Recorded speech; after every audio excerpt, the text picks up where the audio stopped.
What's going on, everyone? It's your brother here for another episode of Indie Sunday. Thank you all for coming out to this evening. Let's go ahead and roll the intro.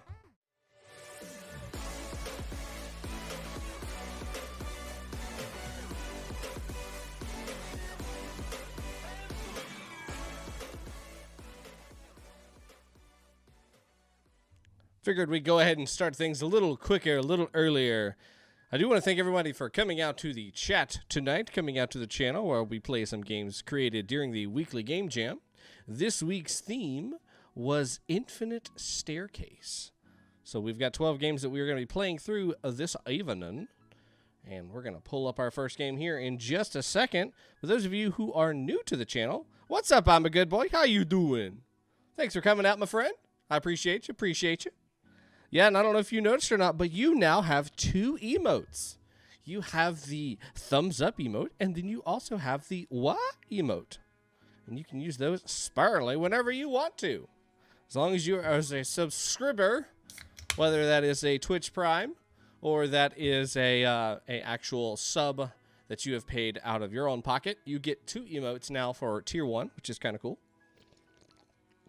One for Tier 2, and then you get a third one for Tier 3. But for those of you who are joining us for the very first time, my name is your brother. Welcome to my channel. What we're going to be doing here is I'm going to be playing games created during that weekly game jam. I'm going to spend about 10 minutes per game giving constructive criticism as we go through that. The developers in the chat as well will be doing the same thing, and I encourage that. So if you have created a game before, you have any game experience, or you're just an amateur gamer and you like to play video games, help me point out the things that we can put into their games to make them better. So that is the purpose of this channel, to make better developers here, make more friends, make friends with people that you may be working with in future projects. So that's what we want to do. Hello, first time here, definitely not stalling learning SDL to make my own games. What is SDL, my friend? Lore friendly? My new friend, lore friendly? So the very first game that we're going to be going through this evening, and the theme was Infinite Hallway, by the way, so be thinking about that as we go through these games. So that is Jetpack Space Cadet. And let me pull up one other thing here. Welcome to the family. 7 months in a row. Always love being here. Dude, we are so happy to have you. It is always nice to have our good friend. I'm a good boy. That's why he's one of our VIPs. He's such an awesome dude. He's been here for the longest time. Quite some long time. I can't believe it's already been 7 months for you, dude. SDL is a graphics library for C++. I'd be rolling my own engine because I want to use it to improve my programming and also like knowing what's under the hood. Very cool, dude. Definitely not stalling learning SDL to make my own games. Oh, no. Don't be stalling. Procrastination. Aw, Mayshell, thank you for the sub. Welcome back to the family, even though I guess technically because you're my wife. Welcome to the family. You haven't really left the family, but you know what? You're back in the Twitch family, so there's that. There's that thing. But I appreciate you. Lord friendly, I recommend you start your engine in emscription compatible if you plan on making games for game jams. I don't know what that is. Somebody should enlighten your brother because he is not a part of the smart club. But let's dive into that first game here. Let me pull that up for you. I'm going to slow this music to a halt here, see if there's any music in here. This is Jetpack Space Cadet by DustOfWinter. So we're going to drop over into the game itself. Brother Mscripton makes the games playable on the browser. 15 months, Twitch said. Good Lord, has it been 15 months since I guess I became an affiliate? I guess it has, right? All them emotes, it compiles to SDL to HTML. Oh, okay. All right, so here is our start screen here. As I said, we're going to spend about 10 minutes on each of these games, just kind of playing through as much as we can, and we'll critique as we go through. So we have our title screen. We've got move, shoot, and boost. These are our controls on the bottom left. We've got some logo, a little icon on DustOfWinter. Shows his little itch.io page, which is cool. Let's start that game. Oh, are we floating? All right, so we're floating around. All right, so interesting backgrounds. Ooh. Okay, so we do have sound effects. Ow. Let me turn that down a little bit for you guys. Pew, pew, pew, pew, pew. There's a lot going on here. Trying my best not to go outside of the browser, but it is a little easy to do that.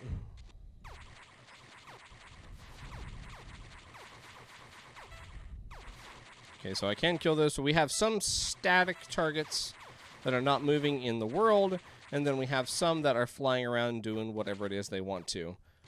I'm having a hard time discerning the difference between the background and what is the foreground here. I think we definitely need to make a better distinction there. Same with like the power-ups and stuff. It's all blending in a lot into the space, into that background. Turn this down a little bit in my ears. Oh, I don't need a lot of volume in my ears. It goes pretty quick.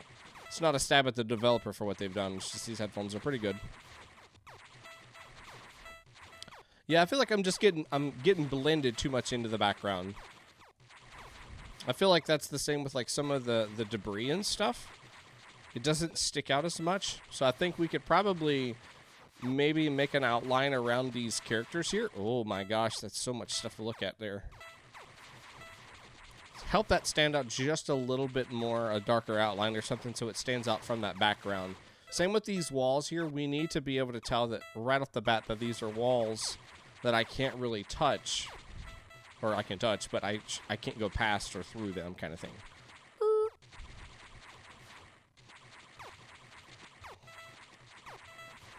So it's good to see that there's so much, there's a lot of sound effects for the enemies. My gunfire. Oh, we do even have a sound effect for our pickup there. That's good. I thought I didn't hear it one time, but I could be wrong. So I can boost. I forgot I can boost. That's good to have. Without that boost, I don't think I'd have made that turn right there. That's a cool sound effect. I really like that one. The explosion here, that looks really cool. Oh, there's so much going on here. Oh.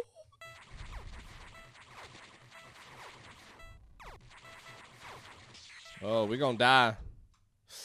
Ooh. How do we determine boost again? Oh, no. Oh, no. Oh, dang. This game is sort of giving me a headache looking at it. What's up, 1, 2, 3? 1, 2, 3, Owison. Oh, I died. So we had some good elements in here. The side-scrolling thing did feel like it was getting a little much as we were going. The speed of it, that's what was making the levels harder and harder. So I think that's fine to have that. We just have to figure out a way so we can make it a little easier to discern the background from the foreground. I think shadowing would definitely help us there. Having an outline on our character and the monsters or robots that are occupying the foreground. That's another way we can separate the distance here. The more that I see this brick, I think the more that I am understanding that that is a wall. But for in places where it's like this, where it's not just a outside edge wall, it's still a little hard to figure that out. Maybe if we just slightly altered the color of that or gave some other good explanation of why that's in the middle of the ring, middle of this spaceship. I think color would probably be the easiest option. Showing that it's an inside wall instead of that external wall. Because the external wall, we're getting good little highlights from the black of space there, so it's very easy to see. Oh, or I guess that's just void, like other parts of the ship or something. Maybe you could do that with the walls themselves. So let's see if we can find another one. I'll kind of show you what I'm talking about. But I'm definitely getting better at the game. I feel like that the difficulty is a good amount. And being able, so like right here, so what I was saying is if we could just take out a block in the center there and kind of have it this same color here, you can see my mouse, yeah. That would give us that same kind of effect that we have with this outside wall here. We see that darkened area, so then we know that that is a wall that is connected to another part of the ship or something like that. I just noticed the sprites in the background are glitching out too. You can see black lines appearing on them. I think that's a Unity bug. Ah, yeah, you picked up on that. You were watching a little closer than I was. We need some sort of background music. I think some really long, heavy, ethereal type chords could probably do pretty good here. Or we could go with a more like techno-y, weird glitches kind of music. I think that would also work pretty good here. We could turn the sound effects down just a smidgen if we start introducing music. Because right now the sound effects is kind of the only source of sound that we're getting in here. So we want that to be present, but once you introduce the music in there, you'll have to turn these down a little bit, I believe.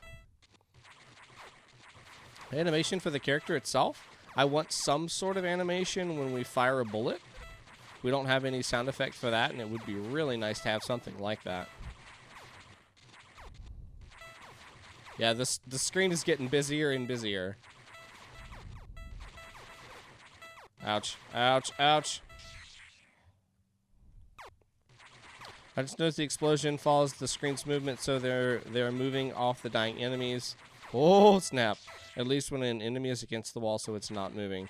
Yeah, any of their explosion, their leftover parts, go with the screen itself, and then you'll see them kind of get caught up in the previous section. I feel like sometimes I'm hearing that sound effect when I'm picking up an object, and other times I'm not. That might just be because it's getting blocked out by all the other sound effects. Oh, that's getting really fast. Whoa. Oh. Okay, I was gonna say, I went off screen. Did I lose then? Okay, so I got better. I almost doubled my score that time. That's good. That's good. So, differentiating between the foreground and the background, that would be a big thing. Animation on the character for when we are firing our shots, I think that's really good. The thruster that we have, our little jetpack thing, it's unnatural for that to go in front of the character because that is always going to be behind the character. So you would need to change the position of the character to show like them turning around if they're going to be going backwards. And that thruster would then still be behind them. It's just our body is turning, and that's what's making us go in the opposite direction. I haven't seen the movie. Is it Captain Marvel? Could be. I haven't actually seen the movie yet either, but maybe. I think you need to think about what I can do as a game dev that's adding something to the genre. I think you need to think about what I can do as a game dev that's adding something to the genre. I think we all need to be thinking about that, actually. What can you do that's going to be different than what everybody else is doing? So what else can we say about this game? I think the difficulty scale, it eventually is just going to get to a point of no return where we just can't keep up anymore, and that's not really fun. I would love to see some good replayability and not just, we've reached the point of where humans can no longer play this game, and the booster pack can't really do anything else. What's up, Sadisi? How you doing, man? And that's... we don't really want that. You know, we want to be able to continue to play that, whether that's introducing different levels with different enemies or finding a way where we can continue to keep up with that speed. Maybe there's checkpoints that allows me to upgrade that boost. And if I don't get that, then that makes it harder for me, and then I could eventually lose. But I have a redeeming capability, which is to get the next one. And hopefully that'll at least get me up to speed a little bit, and maybe I can have some that have double the amount of jetpack boost that keeps me going. That'll make it a little bit longer, but you'll eventually run to the point where like we're challenging 60 frames a second on the screen here, and we don't want to do that. You know, Tetris is kind of an okay to do something like that where you have blocks that are falling rapidly, but again, you're watching very, very small amount of pixels versus what we've got on the screen here, which is a ton. Aw, dude, Sadisi, thank you so much, man. I appreciate your bits. I really do. Thanks for coming out to the stream and supporting us, keeping us going. Yo, bro is the champ. Hope your day is great, amigo. Dude, it is going great. Hey, how about that new Hearthstone expansion? I'm not thoroughly impressed with it, to be honest. It looks... I don't know. I was much more excited about the troll one, and this one just is not good. But Dust of Winter, I think you've done a good job with this game. It feels very complete. You have a high score, you have a global or a local score, sound effects, like a nice character, good level design, nice and interesting enemies with exploding, particles going all over the place. There's definitely an attention to detail here. I think right now you're just really sitting in tuning, making sure the game is good for long sessions, not just these short little bursts, and making sure that there is some sort of scale to that. So, something like that. Haven't seen any hunter cards yet. Got to run. Take care. Hey, man. Thanks. I appreciate you for coming out. Yeah, I haven't looked too much into it, but the start screen for Hearthstone looked really weird.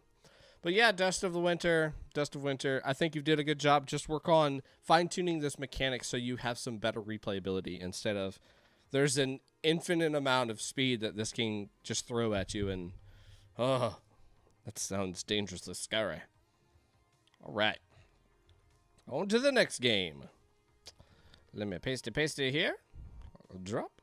Boop. Let's see if we got any music. I don't hear it yet, but I'll turn ours back on in a second if there's none. All right, so this is Survive on Bridge by Rendex. Rendex. Boop. All right, so here is our start screen. Let's hit the instructions button. Spells, base damage is number 1. Spell 2, great damage, goes through objects. That's number 2. Spell 3, destroys every obstacle. Why are we just not going to use that one every time? Spell keys, what? W, S, and F. Okay, so we must have... Why? What? One hand, two hand. Okay, so I can decide if I want to play this with one hand or two hand? Yeah, I'm going to do that because it seems like that makes more sense to me. Instead of W, S, F, and A and D to move. Whew, that would be challenging. Okay, so... Yeah, I think that's good. Two hands. And I'll go back, escape. Okay. So no sound. So that's the wall. And so that was the destroy everything. Pew, pew, pew. Pew, pew, pew. Oh, do I have to kill everything? Is there a rhyme or reason why I need to kill everything? I'm assuming there's eventually, going to be like obstacles like that where I have no choice. Oh, no. Oh, look at that. X's and O's for our health. That's cool. So if we're going to play a keyboard-based game where we're not using the mouse at all, it's always good to have a restart that's baked into your keyboard keys, whether that be R or escape or enter or something like that that we can press without having to take our hand over to the computer and say, okay, well, let me click the restart and then go back to my keys again. Just build that all into one so it's easier for us to kind of continue to play over and over and over. So I can move back and forth here. Boom. W. Oh, God, W. There we go. W. So I'll have to use this one, right? Yeah. So that would clear that out of the way. So now I shouldn't run into anything that's going to require that again, right? That should be a good assumption. Well, there's one that I have no choice but to now take. Oh, I died. And R, I just checked. R doesn't actually reset the experience. I thought maybe it might, but it turns out it does not.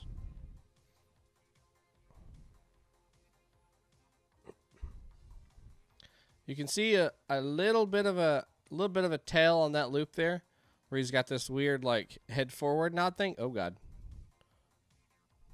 which is a little bit unnatural. The R movement's fine. I think the head could probably just move up and down a little bit instead. Good Lord, ouch! Oh, my body just shot off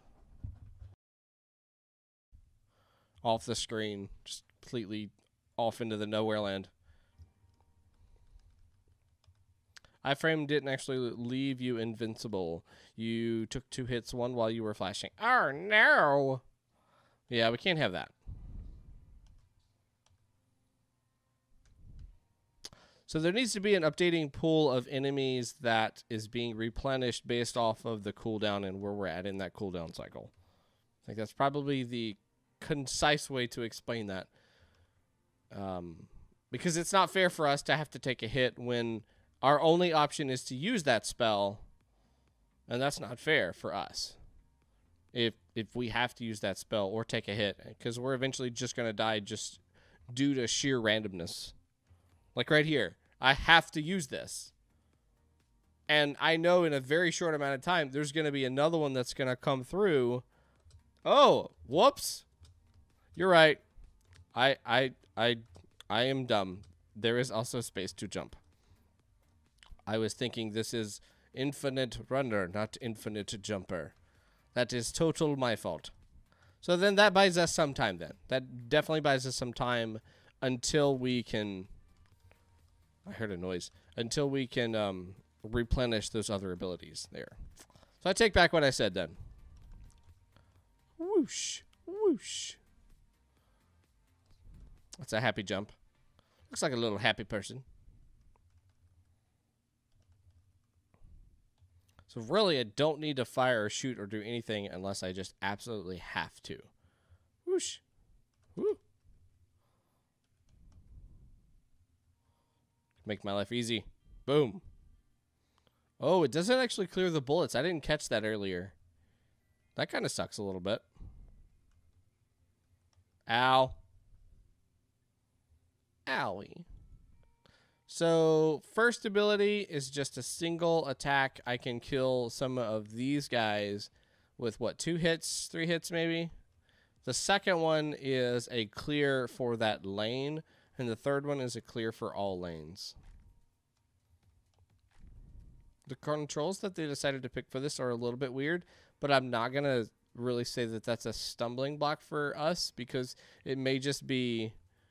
Well, it's a stumbling block for us, but I think I'm not going to fault the developer for that, because there are several hundred bazillion keyboards in the world, and it may just be, oh no, that didn't actually clear that one because it wasn't in the center. It may just be that their keyboard, it's laid out a little bit better for them, and that's why they chose the certain keys that they did. So I get that. I totally understand that. We've had lots of experiences where it's like that. Whew.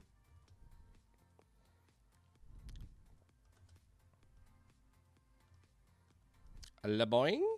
Oh no. We're getting farther now. That's the first one that I've got in quite a while. 1,500 meters right there. I've almost got to clear all. Oh, gotta be careful. If we had a smoother jump, we weren't, or smoother jump, and then also when we transition between the two scenes, I think that would look a little bit better. And it'd be a little easier to play exactly when I need to jump versus just kind of waiting to the best opportunity here. Because like when it's like that and I can jump in the air, it's got this like weird glitchy feel to it. It's not really easy to gauge when's the best time. Because there's no delay, so I can't really time it very well. It just kind of happens right then and there, and that usually just knocks me off kilter. Laboing. Laboing. Laboing. Laboing. Oh. Well, we got pretty far, though. I wish that sound, that beginning of this song was the sound effect for that. I think that would have been cool.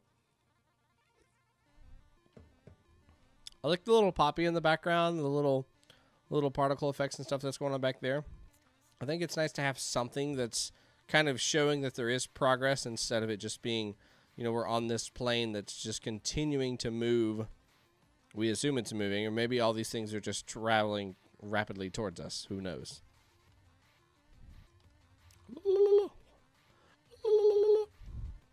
Pew, pew, pew, pew, pew, pew, boink.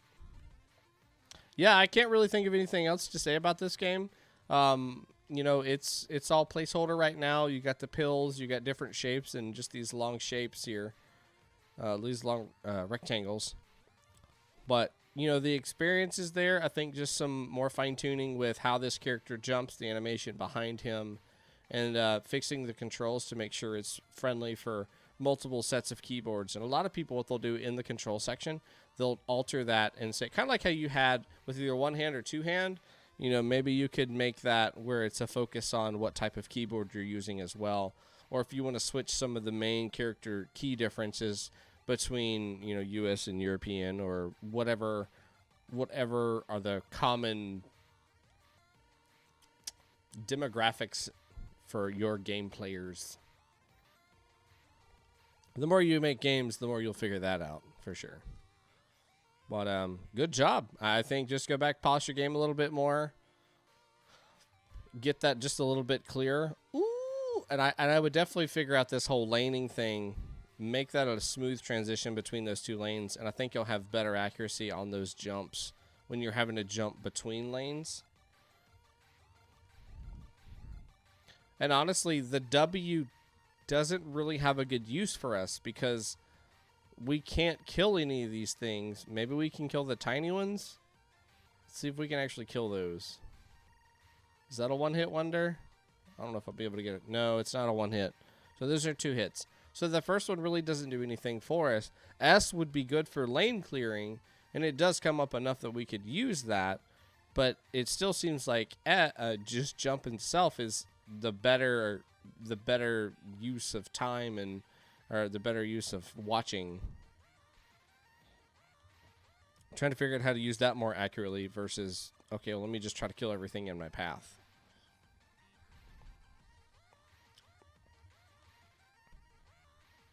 And like, especially, we don't want to use S and make that our main point because the bullets are still coming at us. So we still have to face those bullets even though we've cleared everything out. So that could be something, honestly, I'd just kill too. If you're going to knock out the enemies and completely dissolve them, dissolve the bullets. That would make sense to me that we're getting rid of all of that. All right, so that was Survive on Bridge by Rendex. Thank you, Rendex, for making this game. Thanks for submitting it to the weekly game jam. Much preach, much preach. All right, on to the next game. Just going to mute my music in case we do have some tunes to share.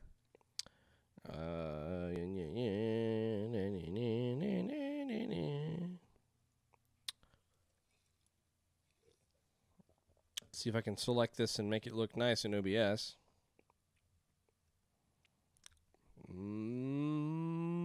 Nope. I tried. So we're going to do it another way. There's some games, man, they copy up like it's nothing, and we can capture them via OBS. And then there's other games that's like, yeah, I don't know who you think you are, but you're not going to get me captured. Like, that's just not going to happen. So this is Chest Stacker by OakmoundStudio. Let us gander. Here's our screen here. We got a person with a chest. And looks like some sort of hat. He's in a dungeon-looking area. And then we got some buttons. Let's hit some settings and see what that does. We can show our FPS if we need to. I think we're good right now. So it does look like this game does have sound effects and music. So we'll see what we got playing. Oh. Let me cut off the top of that there so that looks just a little bit better. Do, do, do, do, do. It's a little better. All right, here we go. We're doing things. Okay, do I click? Oh, here we go. Oh, we're watching out for dogs, and that looks like a bunny rabbit. I'm supposed to be stacking chests, I think. So, am I clicking on them, or just avoiding these things? Is that a chest? Oh, that's a chest. I got another one. Okay, so I'm bringing them to and fro, maybe? Oh, I collected more. Somehow collected more. A booyah. 5 sections cleared, and I defeated no enemies. The killer rabbit, it's got teeth a mile wide. 'Tis just a flesh wound. Okay, so I'm not 100% sure what's going on. Let's get hit by one of these guys. Defeated. See your stats. Okay, so I just instantly die there. That's what happens. So we're going to not do that. Whoop.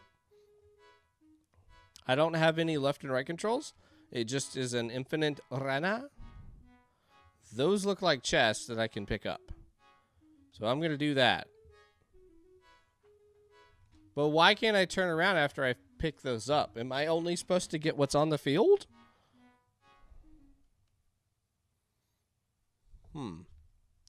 Or maybe this is like, there's a set number of chests. Whoop, I did.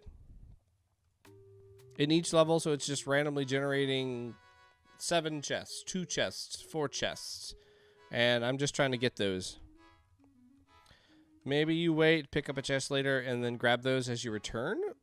Maybe. We'll try that. I'll try to skip a few of those and see. I somehow also picked up chests on the way back that I didn't see on the field. Like it just appeared. I don't know. I don't know for sure. Woo! Alright, I'm going to take my hand off the mouse because the mouse is not doing me anything. So I'm just going to skip those 2. I'll pick this one up. See, that's so weird. And the chests aren't showing on the way back.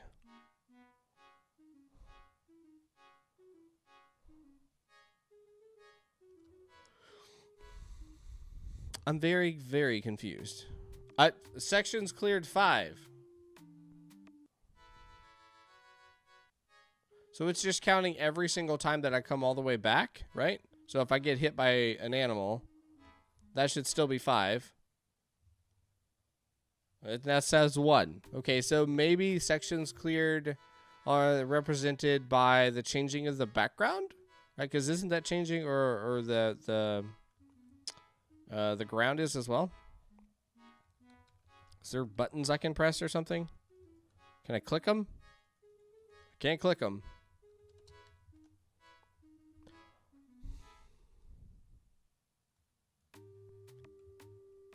And we don't have any instructions. What if I go this side? No. No. Maybe I'm trying to like memorize. Would that make sense? Where the chests are?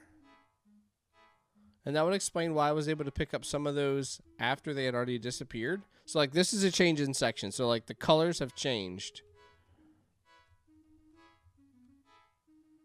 Now it's getting a little bit faster. Whoa, whoa, whoa. Oh my gosh. Yeah, so what we're actually supposed to do is not exactly clear. I think some directions would definitely be helpful to help us understand a little bit better of what's going on here. I like the idea of, hey, we're going to hide 5 chests. You're going to get to see where they are kind of located. And we're going to send you through the whole area, and then we're going to make you turn around, and you have to go back and trying to actually find them or dig them up. Hit the enemies with the chests on the way back. We're just trying to figure out how to pick up chests first. Because it's like we pick up 3, and it's like, all right, it's time to turn around and go home. What's up, Scanix? How you doing, buddy? So let's get this one here. We got 1. See, and you see the map's like, okay, it's time to turn around and go home. I can't, it doesn't look like I can throw them or like attack or anything. Maybe the destruction of the enemies just wasn't implemented yet? Maybe that's what it is? Ooh. Just try to align the chest so you're hitting them. Oh my gosh. Okay, whatever you say, Scadix. I will take your word for it. Bloop. Come here. Boom. Boom. Oh no. Oh, we've done much worse now. Okay. Oh, great. Look what you did. Look what you did. Look what you did. Scanix, this is your time. This is your fault. Look what you did. You totally break it. I mean, why? Why would you do that to me, man? Golly. We had it. We were good. Everything was fine. And then all of a sudden, boom. You broke the game. Somehow we thoroughly messed with their psyche, and the whole game just bugged out. Also, we're getting this weird glitch in the background. Ooh. So, riddled with some weird bugs and some unclear direction. I think the premise is a neat idea if it's as we're understanding, which is, you know, we go X amount of sections forward that we feel confident we can memorize. And then we pick up the first chest, and then we're ready to say, okay, now let's turn around, and you got to collect all those chests. I think for the difficulty, we could go one of two ways. We can either kind of make it like a, what is that? Oh, a balancing game where we're stacking those chests, and then we have to move forward and keep those still stacked on my head while also dodging the random creatures. Or kind of like what Scanix was talking about, we have the strength of a demigod, and we are holding these chests together so they don't move, but now they've become a weapon for us, and then we can whack the creatures that get in our way. But we have to make sure we hit them with the chest and not the person. That could be a way that we go as well. I kind of think that one would be cooler and a lot more fun. And you get to be more daring the better you feel about this game, the more confident you feel in this game by going farther out. So it's kind of like, you know, learning to swim or something like that. You know, you go just to the shallow end and then you go straight back to the stairs for your first time. But then as you get better and better, you're just like, shoot, I'll go all the way out to the deep end and come back this time. Same with this. You know, it's like the monsters are going to get faster and your character's moving faster the farther out to the right you go, so then you're more challenged over time, but that allows you to have more chests come back at the end. I think that would be cool. I think that could be a neat way to do that. A lot of replayability there because you want to see how far you can get without spoiling the reward, which would be getting killed by the bunnies or the other creatures that are here. He can carry 10 chests on his head, but instantly dies when he touches a bunny rabbit. That's his Achilles heel. Yeah. What is this on his head? Is it supposed to be a helmet? Oh, it's one of those knight helmets that's got the piece down right on the nose. That's what it is. His is just falling off. I think that's what that is. That's what that looks like to me. Yeah. So for this game, I think we just need some clarity, understanding kind of what the direction of the game is. It feels like there's some definite bugs that are making that challenging. Maybe all the features are not implemented yet or correctly, and the developer just didn't have time to go through all those. Understandable. We have lots of those games and game jams. You put in a lot of effort, but sometimes, you know, you overscope it or you ran into some problems that you just couldn't overcome. But, you know, I'm still proud that you decided to submit the game. I think it's important to do those, even if it's a failed prototype or an incomplete prototype. It's good to mark that as progress in your development timeline. So good job for doing that. I really appreciate you doing that. Just keep it up. Go about writing those instructions. I think that's one of the biggest things that you can provide people playing the games, because it might be completely thought out and we're just missing the core idea completely, like missing it. Maybe there's a key shortcut that I'm supposed to be using, a hotkey or something like that. I've tried a couple and I wasn't really getting anywhere with it, so I just assumed either I was just way in left field or maybe there's a bug or something. Did you forget the jump button again? No, I tried. I don't know what the start room is for with the tables. Did they plan to let you select a weapon to take with you or something? That would be cool. It kind of reminds me of like Castle Crashers. Castle Crashers? Castle Crushers. Castle Crashers. Where you are inside of like a castle and you're just kind of hanging out in the lobby, so to speak, with other people with you. And then it's like once you're ready and you've selected your weapon and your character and you've got a little backstory, then you venture out into the wild and you go from there. So just to make sure I haven't missed anything. Okay, so none of the immediate right modifiers or like normal weapon or buttons have done anything. I'm going to try to pick up one chest. Maybe. And just to see if maybe I didn't miss anything. Kind of reminds me of Ridiculous Fishing if I think it's played how I think it was supposed to be. Ridiculous fishing. I don't think I've ever played that. Oh! Got a chest. Buttons. Pressing all the buttons. Buttons, buttons. All of the buttons. Middle mouse, roll, drag, right click, alt, shift, tabo.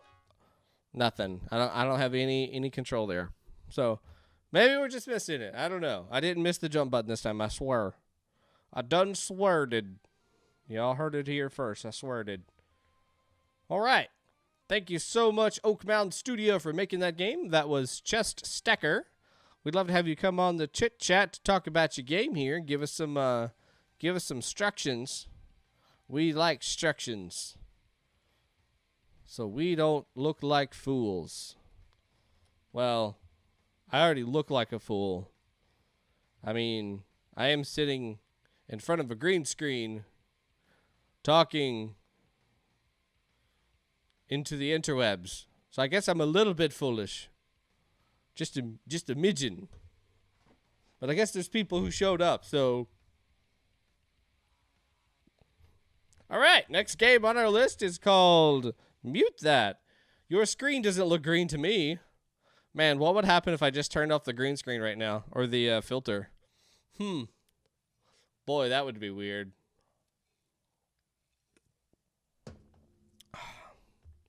I mean, what green screen? I don't have a green screen. Anyways, back to real life. Soul Block by hellyte. That's an interesting name. And boopity boopity. There we go. So here's our start screen. Oh, look at that. It's adorable. These guys are so happy, but there's like they're crumbling. So I'm kind of scared what's going to happen here. Especially since your name is hellyte and the game's called Soul Block.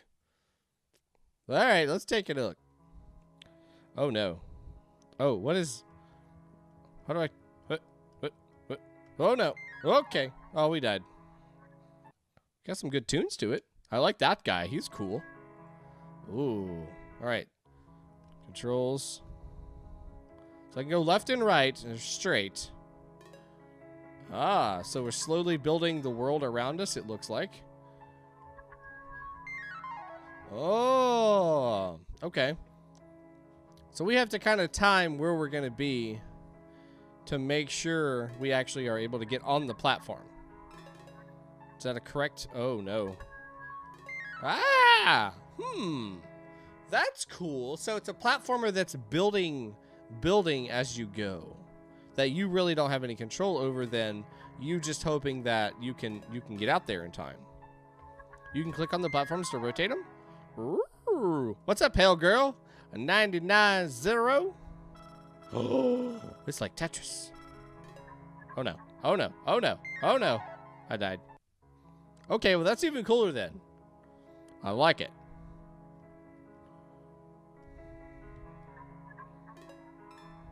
But I can't move them farther away. I don't have any other controls, right?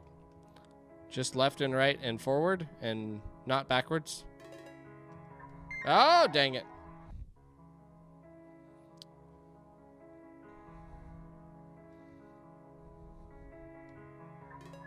I feel like I lose so early. What? What? What do you want me to do there? This guy's so cute. And this guy's so neat. Rotate. Oh, no. Left click to speed them up. Left click to speed them up. Right click to speed them up. Oh. Okay, so right click to speed them up. Left click I can use to change the directions. Ah. Oh, no. Oh, no, no. Oh, no, no. Billy. Oh, well, we're making progress here.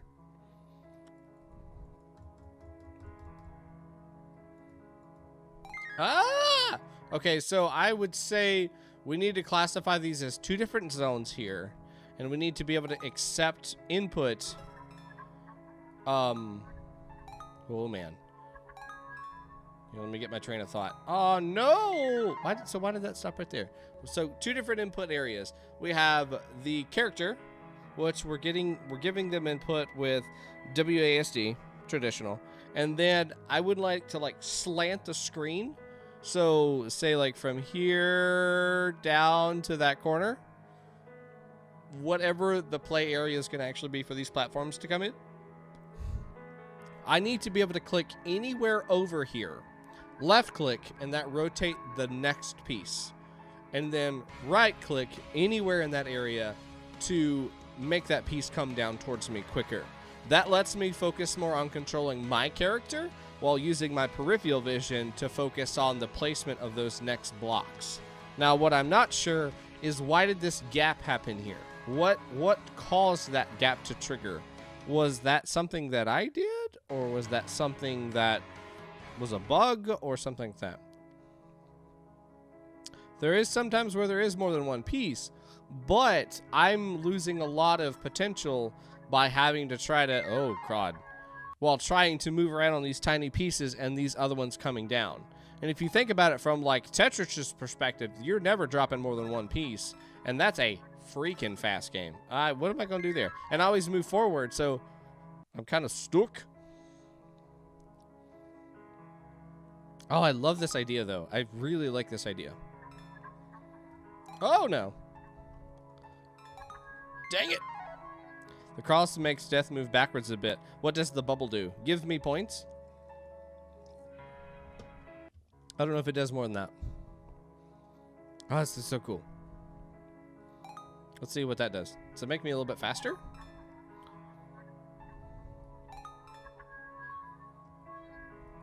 Oh, no.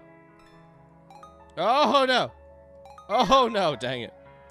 Pfft, points. It has to be more than that. We ain't want no points around here. Boom. Straightforward. Boom. Straightforward. Boom. All right. Now we can make some good progress. I could totally, honestly, seeing, like, what if you really did make this like Tetris?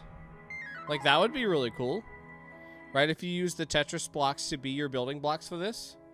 And, ooh, what if an actual Tetris, like, made him forcefully stop, and he had to take a moment to rebuild a bridge or something like that? That could be kind of cool, right? Keep getting my orientations mixed up here with the way that the keyboard's faced versus the way that I'm expected to put input in. That third, what is that, 3/4 turn view, 3/4 view. Ah! The randomness seems to result in super hard or impossible combinations, it seems. Yeah. Definitely is hard. Maybe if we did have a little bit more of that Tetris-like approach, where we could choose the placement of our little guy. I mean, shoot, you could even go as far as saying, I want more of the Tetris-y controls and less focus on this dude. And, you know, I'm just playing a game of Tetris while we're trying to have that little ghosty guy try to get away from the Reaper. Ooh. I'm liking that. That would be really cool. And that would appeal to a very large existing audience, too. Oh, nope. Buddy gonna get me. Oh, that's some luck right there. You know what I mean? Like, if we were building a Tetris ramps, and if we could keep this layout, but if we shifted it to, like, the traditional Tetris way, where it's just straight up and down, and then you have the Grim Reaper starting at the very bottom of the screen with a little bit of a platform, and then you have Tetris pieces coming at you. So you're going to get more points for completing Tetrises, obviously, but then you're also going to get some extra points by having him so much farther away from the Grim Reaper. Maybe you get better pieces. You know, it's able to figure out, well, what's on the playing field right now and what would be the best piece for that area, which lets you continue forward, moving your little guy using some sort of basic patrolling AI, or I'm not sure what the right platforming AI, it's not the right word either, but some sort of AI where it's just point A to point B, trying to find the most optimal path. So that music's gotten a little bit louder. I'm gonna turn that down again.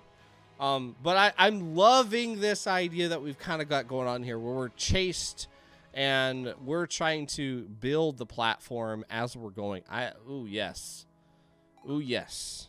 Ooh, yes. Very much ooh, yes.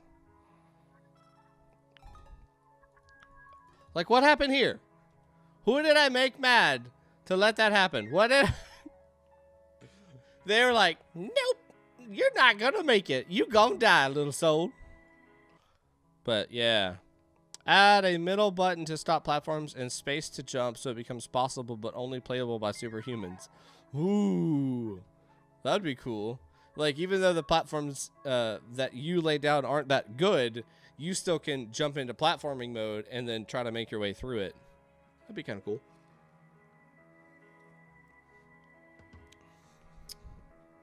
What if we took this in segments? So it's a two-parter game. I'm going well into the deep, Hellgirl, if this is your idea. I'm not sure if this is your game or not. But I'm definitely going way deeper than maybe what's intended. But what if it's a two-parter here? So the first aspect of the game is straight up Tetris. But we are trying to build a solid platform from point A to point B. And we're given a whole, Tetris screen right there. And we're trying to use a finite amount of pieces to make a platform from top to bottom, or from bottom to top. And then as soon as that's built out, it goes into the platforming mode, and we're getting chased by the Grim Reaper. So we're having to jump and go on all of the platforms that we created, hoping to God that we created something that's actually, legit and not extremely hard. That could be really cool. That could be really, really, really cool. And then after we make it to the end of that little area, that we go to the top of the Tetris board, it starts back into Tetris mode again. We're trying to build the next level, trying to make it easier for us, but choosing the best pieces that we have to make that. I like that. I think that would be really cool, and uses this type of platforming on top of Tetris-y type pieces. For two players, one creates the layouts of the segments and the other has to play through it. Ugh. That sounds terrible. Like, there are so many ideas that are coming to my head right now. In each one of those little segments that we're placing down, so each one of the Tetris pieces, like the straight line, for example, maybe that's super slippery. So you have to be careful. Do you save the super slippery piece to the very end so you hold it? That way you just slide into the next area? Or do you have to play it now because your only other option is to throw down the letter S piece? And that contains a bunch of spikes. So it's like, well, do you want to either throw down the slippery straight line piece or the spike S piece? Oh my gosh, I'm going to have to make this decision right now because otherwise I'm going to lose. And then if it is two players, then you just have player two that's just like spike, spike, spike, spike, spike, or some terrible combination that's definitely going to make you lose the level. But yeah, that would definitely be a thing. Wow. Great job. Absolutely great job. I think it's just some tuning thing that is, needs some work here, but the core is really cool. Is really cool. So I hope to see this in the future because this is definitely a game that I could see myself playing. My wife would definitely play it because she loves Tetris. Absolutely. My mother-in-law would actually play it. Sabotage in co-op is even more fun. Yes, it is, Bob Roscapa. What's going on, Mr. Joshua McLean? I hope you're well. Dude, have you played this game yet? It's really cool. I'm very impressed with that. So let's talk about what we do have in this game. We have our cute little ghosty guy that's trying to get away from the Grim Reaper. That's really cool. The laying of the platforms is a little difficult just because we don't have a lot of control. We don't have any left and right. We only have the ability to turn the piece and then make it speed down. That does make it a whole lot harder, and since it's just completely random, we're put in bad positions very, very often. If you introduce the left and right controls, I think that would help fix a lot of that. Because even if it's a short piece, if it's literally just a cube, that still pushes us forward a little bit more. So by giving this a left and right movement, we can get a short piece. Oh, it's another short piece, but I can continue to place those right on top of each other to make me a better platform. And start giving us some funky shapes the farther we get into the game to make it where it's like, well, what's the best way that I can lay this down so I can still can continue forward? if we continue this design, we do need to find something that will put a little bit more distance between me and the Reaper. Maybe, so we've got the cross that does push him back some more. Maybe we can have something that pulls us forward or like stops the time or something like that for a little bit, where we can, you know, maneuver forward into the puzzle and he gets, you know, then time starts back again and he has to try to chase us. We need just some other things to help us through the platforming, so we are still in control of that, and it's less about just the random, okay, I just got a good piece and keep going for as long as I can. Yes, Jess, the wonders of Magic 2. Whoops, I accidentally pushed you off of a ledge. Blew you up, of course. It was an accident. Oh, yes. Oh, my gosh. Man, do I have some stories from Magica. Woohoo! Me and 3 other friends. Is it 3? Yeah, you can have 4 people playing that game. Yeah, me and 3 other friends played that at a LAN party one time, and that was like 2 hours of senseless killing each other. Like, we got places into the game, but it was just like, what are you doing? Like, stop. We're trying to progress into this game, and it's just death after death after death. And it became to the point where it was no longer unintentional. What's up, Lilu? Welcome to the stream. I appreciate you coming by. Yeah, hell, girl, I'm glad I could play this. This was a lot of fun. It was very inspirational, absolutely. Please let us know if you continue to develop this or make something like that, or continue going in any of the crazy directions that we described. Feel free to use any of those ideas, anything that I suggest on stream like that. Don't hesitate to be like, well, I want to make that. That sounds like a cool idea, but your brother said it. I don't want to take credit for his game. Please. If there's anything that I say on the stream related to a direction of your game, I'm not looking for any credit. I'm not looking for any of that, and this is the disclaimer from this point forward. No expiration date. Don't feel like, well, crap, now I can't make that because your brother said it. Now that'd be copywriting or some crap like that. No, I'm inspiring you. That's what I want to do, is, you know, get you to the next level. Doing some laundry. I've got some laundry. I got some laundry if you need some extra to do, so it's just right around the corner. How y'all like my invisible Sprite can? Huh? That's pretty nice, right? Yeah, only in Pixel World can you get invisible Sprite cans. It hurts. I can make myself invisible. I might steal that spike idea. Ugh. Yeah, that one's copyrighted. Sorry. Can't have that. Oh. All right, let me get the next game on the screen, which is called Infinity Maze by Katanasouls. Bloop. All right, we have a nice sunshine. And I haven't heard any music. I'll turn my tunes up a little bit. By the way, if you guys need some good music for your games, make sure you check out Mr. Josh McLean. He is in our chat right now. He has a bunch of royalty-free music that you can go and use for your games. There's literally tons and tons of stuff that you can listen to there. If you have Spotify, you can listen to them on Spotify. If you have SoundCloud, you can also listen to them on SoundCloud. Lots of good music that will help bring life to your game. And I think music and sound effects are a very important aspect of video games. And quite frankly, there's too many Game Jam games that are missing those features and kind of feel like they aren't used. Dark Mew, thanks for playing the game. You're welcome. Who might you be on the itch.io side? Because I do not recognize your name. Were you part of the Soul Block team? With Hell Girl, or am I just a mistaken? Bloop, bloop. All right. Or is this your game? Infinity Maze. Okay, so we got a good run. I'm liking a good run. Do I have a jump? I have a jump. All right, so it's called Infinity Maze. Is it actually infinite? Am I just going to be stuck around here forever? Can't go that way. I'm waiting to feel like the warping sensation where you're just tricking me. It's alright, I'll probably find a way to clip out of here soon. I feel like a mouse. Yeah, I can just see above. Just enough to say that there might be something there. It's only infinite if you never stop playing. Oh, no. Alright, so we have some exposed wall there, just so you know. In this one little area, there's another one right there.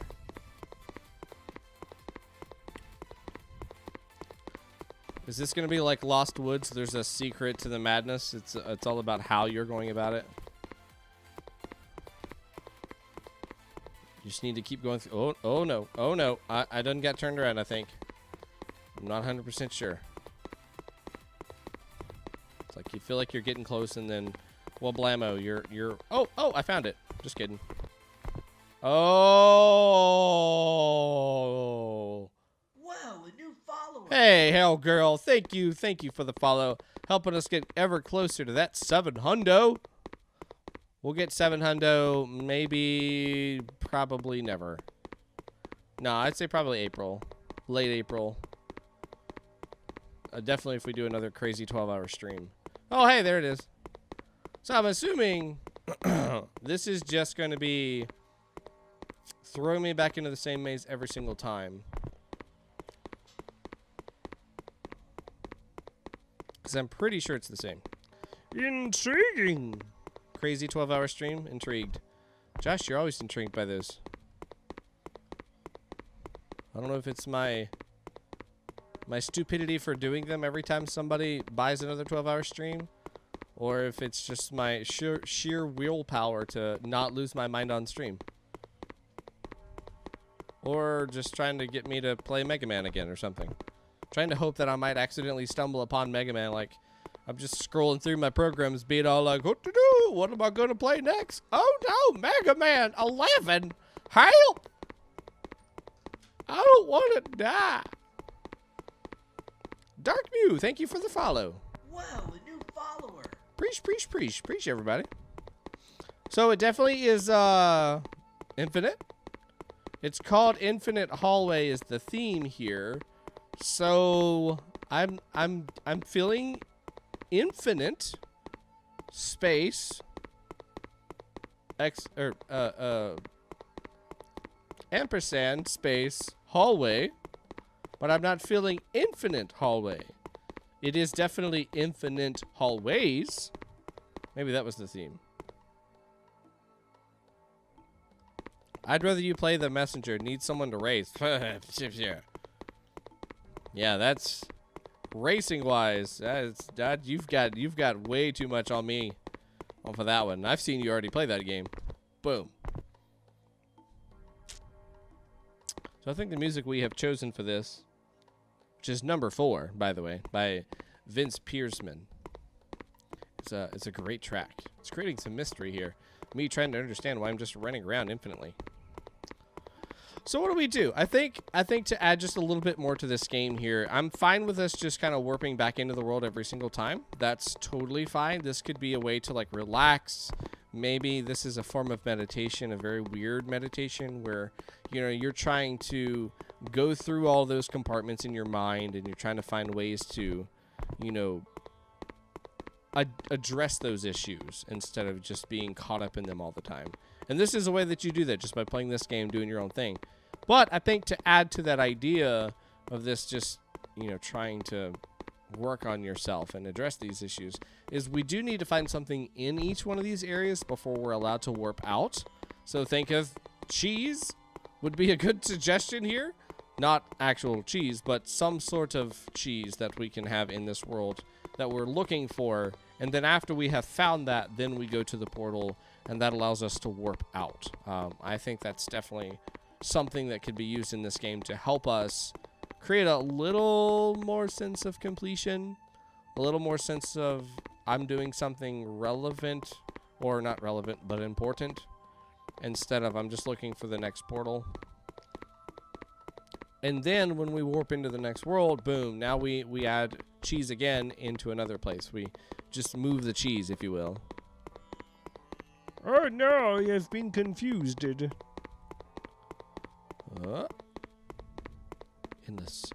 In this abyss. And then you start tallying how many of the quote cheese items were we able to find in, you know, X amount of time. How long did that take us? Give us something that we can gauge with, have a little bit of fun with.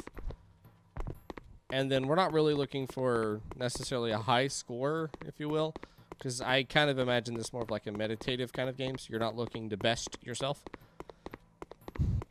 You're just looking to do it. Just get into this maze works and just have fun with it. because that's pretty much all that there is here. I don't see any secrets or anything that's intriguing to me. I'm quite frankly looking for a place that I can clip out of just to see if I can. I need a good corner that's got an off edge.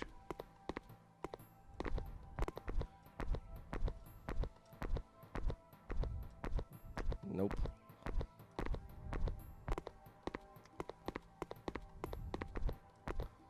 They have bested me. Haven't checked everywhere, but there's nothing that's like a little bit shorter or stuck out or exposed. And really, honestly, there shouldn't be. Lord Friendly, thank you for the follow. I appreciate that. We got to be getting close to 670. At least, right? We're at 6 something. Wow, It's a bit simple, but at least it's robust. Yes. Like it. Yeah, I mean, I really can't think of anything else. I think we need some polish on... Ooh, definitely shadows. And then these right here, these are driving the heck out of me. So there is a way in Unity and Unreal that you can see the coordinates of every single object located on the map there. You just click on each one of them, and you'll know what plane they're on. And you'll know, okay, all of these blocks are supposed to be on this line, and you want them all to be on, you know, coordinates 35. Just go click on each one of those blocks and make sure each one of those the x-axis says 35, and that'll make sure that one's in a line, all are lined up there. An even better idea is for when you have long segments, don't make them out of multiple pieces, make that out of one long piece, and then anchor that to the ground. Well, that's nice and straight and not so just, this doesn't match up. Why doesn't this match up? Because overlapping, you start getting some of those weird shader things where it looks like it's off-center just ever so slightly. Do you stream at other times, or is the Sunday Game Jam stream your main stream? So it is my main stream. This is like the main part of my channel. I do stream at other times though. Saturday at 7 p.m. EDT. I stream more indie-related games, things that are produced or published onto Steam, itch.io, Game Jolt, places like that. So I've played games like Hollow Knight, Cuphead, Forgotten and Celeste.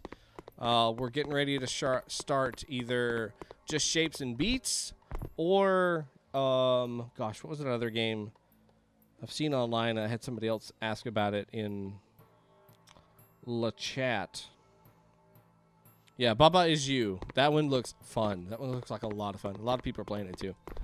So that's my other stream that I have, and then I have one that's kind of a one-off that I just kind of decide to do whenever, and that's Wednesday nights at 7 p.m. as well, EDT, and that's where I'll feature just random game jams, just whatever one that I feel like I want to do at the time, whether that's other streamers or that's other people in the community that are big influencers that I'd like to cover their jams with my stream coverage.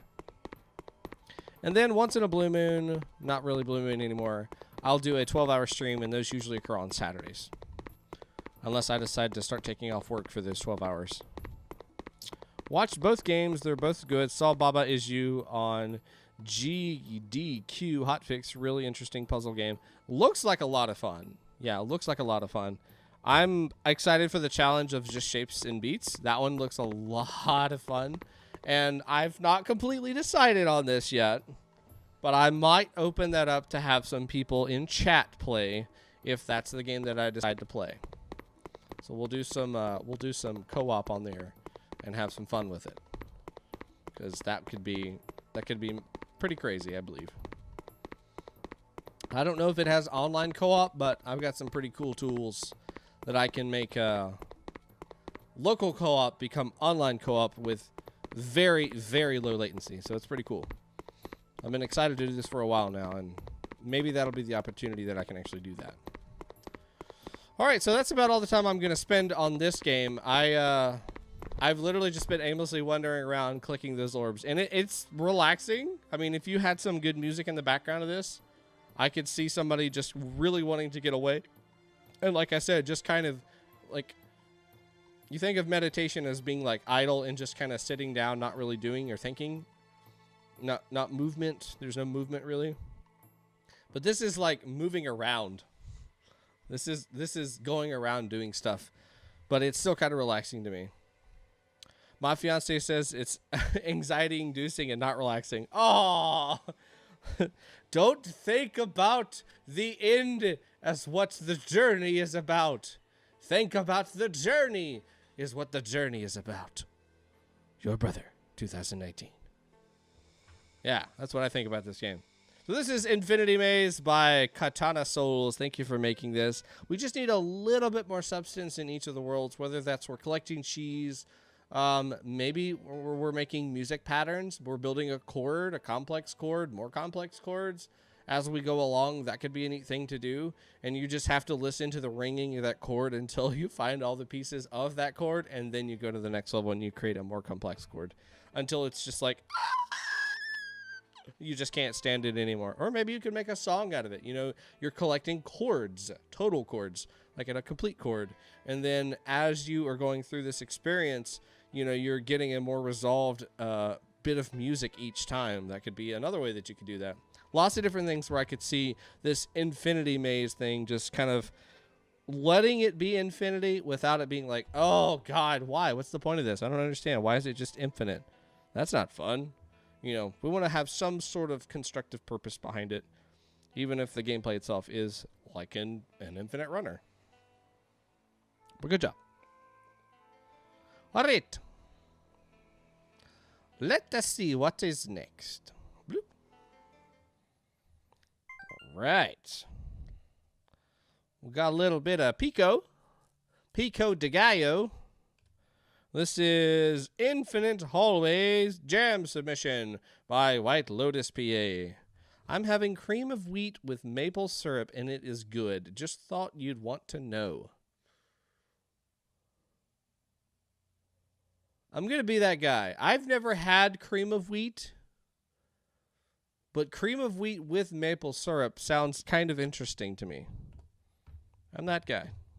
All right, here we go. So, am I playing the right game? Yeah, I am. Cactus Arrow, I guess is what this is actually now called, instead of Infinite Hallways Jam Submission. It's good with honey, but we don't have any honey, so I improvised. Press O to start. Avoid the arrows to score. Oh, look at the cute little jam jar. That's cute. Okay, so that's not O. Okay, so that's enter.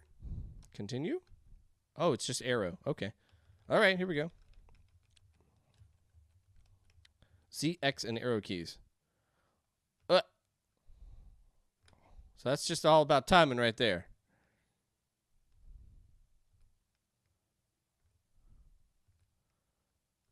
All right, so we have no tunes. This is a Pico game. I know music can be really hard to make in these kind of games. So I'm going to quickly die. Boom. Pico de Gallo game. Pico 8. Yeah, super cute. I think they're fun. I imagine this on a little Nokia phone that I used to have when I was a wee lad. I like the little cactus guy. Or gal. Well, cactuses have flowers, I reckon.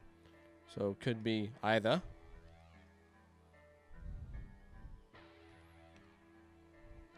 Simple enough. It is infinite. Maybe we could call this a hallway. It's fine with me. We don't have any lives or anything, but we do have a scoring system there in the center.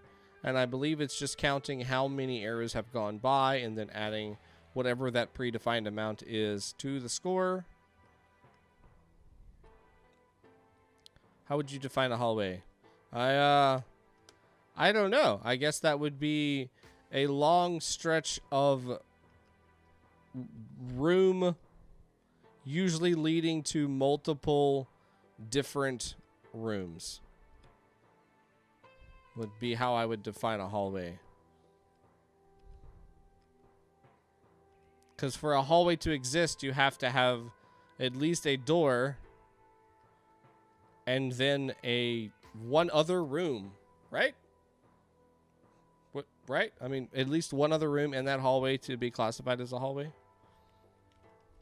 Otherwise, it's just a closet or a room.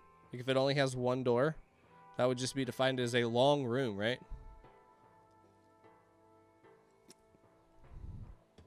Or does a hallway have to have technically 3 doors? An open, and then a back door, and then one room? I don't know. What's the definition say? So if a room has 2 doors, is it a hallway? I don't know. Is this the square and the rectangle debate? If it is infinite, you don't need a door on the other side. Da-da-bwam!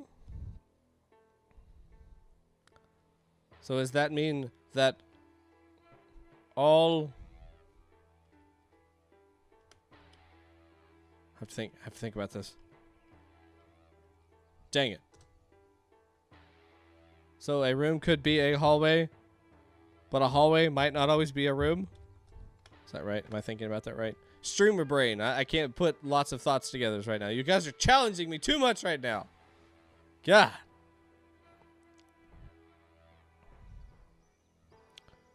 Yeah, so I think maybe the only other way we could probably change this up a little bit with its very simple design is maybe we can have some of these arrows be longer arrows that we have to dodge. Maybe they're longer because they are on fire and they're just a bigger arrow that we're having to deal with, so it's just taking up more space that we are trying to avoid. So that changes the playing field a little bit more for our little character here. You know, little sound effects are nice, but I don't expect too much with Pico 8 just because I know it is hard to get anything to really be programmed and make it look worth presenting. At least that's what I've heard from lots of other people. Oh no, that one's borked. I love these philosophical semantic questions. Just show the arbitrary nature of language. A hallway is a room connector. Is that a definition? Is that what it says in the definition? Yeah, I mean, I don't know what else we could do. That would definitely change the gameplay. I think maybe something that we could use is like a one time or every couple times there's a cooldown that might like throw out spikes or something that would change the trajectory of these arrows. Maybe you just see the ones in the center get pushed to the side, and then the ones that are against the wall, you just see them like break in half or something. So it still makes it hard for us to get around. Maybe that introduces like some shrapnel or something that we're trying to avoid. Again, this is Pico. That's going to be hard to do. But I definitely think we could alter it a little bit so we have something that we can push back with, but then also there's some other obstacles that we can avoid in here. I keep referring to Tetris tonight, but I think, you know, changing the shape of what some of these things are could definitely help us. I would just have to think of some other projectiles that we could possibly use that might be different sizes. Like a boomerang would be the shape of an L, and that might be a neat thing that we could place in here, but that's not going to be proportionate with the size of an arrow, I would imagine, unless it's just a giant boomerang. But something like that we can throw into the air at this cactus that might be a different shape. But it does not have the typical purpose of rooms like living hallway. Yeah, I guess a hallway is a room, but a room isn't exactly a hallway. So I think a living hallway or room is just called a hall. A hallway being the corridor connecting halls. Oh man, we have just stepped into a circle of deep here. A very deep circle. Very, very deep circle. Yeah, I can't really think of anything else we can talk about. It feels very polished for a tiny game. I mean, sky score, regular score, things to move around to avoid. It's got a cute little start screen. We don't have any music or any sound effects or anything. That would definitely be the next thing I would focus on. Getting just like our hit, our move, and some short little loop in the background. Is Pico 8 tile-based? That's a good question. I don't know. Somebody in the chat might be able to answer that. What's up, Bluesy? Nope. I'm a good boy. He knows. You've made something in Pico 8, right? For Game Jam? Weekly Game Jam? Well, thank you, dude. But, good job. I think you've challenged yourself to make something in this engine, and I think that's really cool. Just for some of you who haven't known, Celeste originally started in Pico 8. And you can actually play that in Celeste, which I think is pretty cool. You can go play it elsewhere as well, but I still think it's pretty dang cool that you can do that. Oh, beep. I'll just paste that there. Oh, I hope that's the original. I'm not sure if it is or not. Is that the original? Yeah, I think it is. BT-dubs, that was made 4 days. If that's the original. Matt Makes Games. I'm pretty sure that's right. That's who made it, right? Somebody quickly confirm for me so I don't hyperventilate into a coma. White Lotus, PA. Thank you for making this. I appreciate you. We love your little cactus dude there. Let's show that on the screen one more time just because I was a fan of little cactus buddy. Celeste and Towerfall. Matt does indeed make games such as Celeste. Thank you. Thank you so much, Josh. What would I do without you, buddy? Yeah, look at the little cute little cactus guy. And the little 8-bit Weekly Game Jam logo. I think that's cute. I like that. Super simple. Super simple, but I like it. I took a look through the player controller the other day. It was super interesting. Player controller. What? Who? Right. Are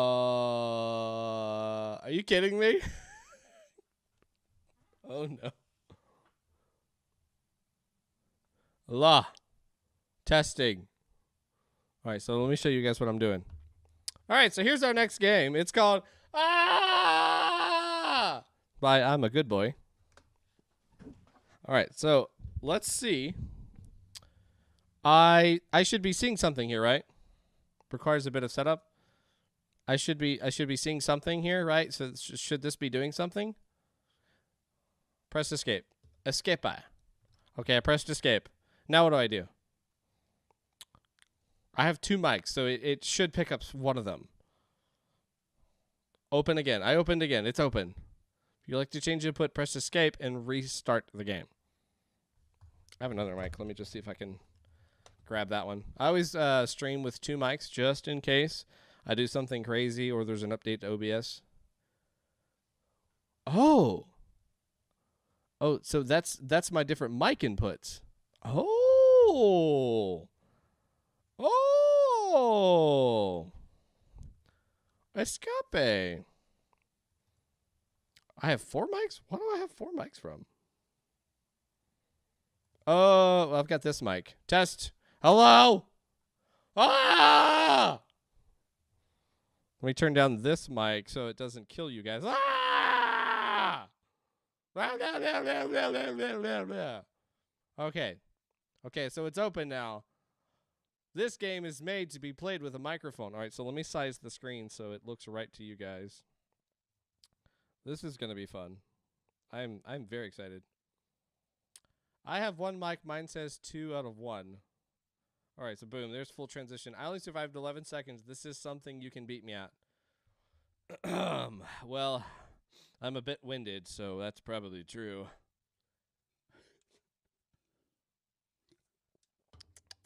All right. This game is intended to be played with a microphone. For intended play, set the volume so that normal talking voice is in the yellow.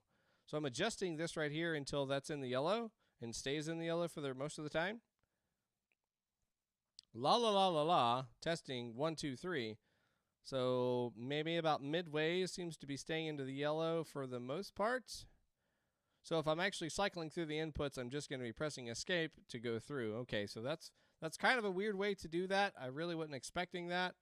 Maybe about right there. I'm just rambling on, talking about a bunch of different things to see if maybe that's better or worse. I don't feel like I'm getting accurate feedback on my mic input here, but we're just going to go with about right there.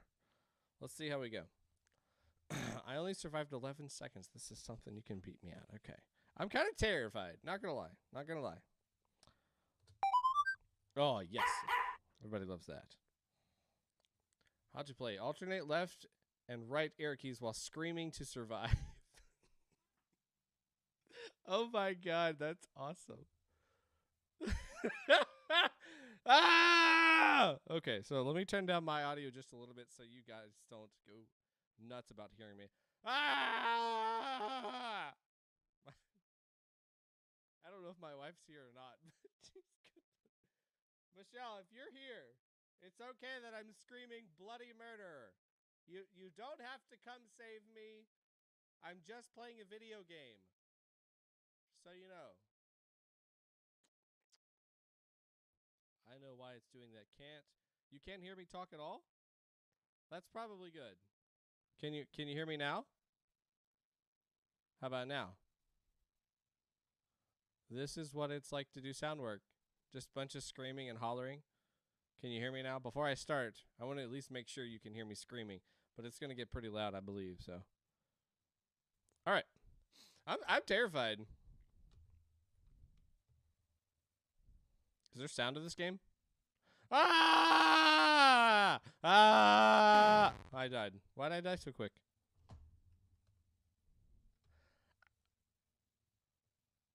Ah! Oh, I have to alternate left and right. Okay.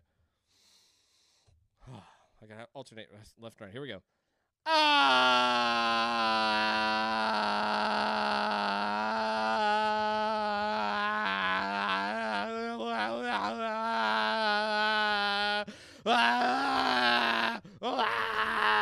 Okay. How long was that? 14 seconds? I'll take it. Well, you won. Woo! Here we go. Ah! Oh. I screamed too early. My bad. Ah! Wah! Wah! Wah! I died. That was 10. Man, that's hard.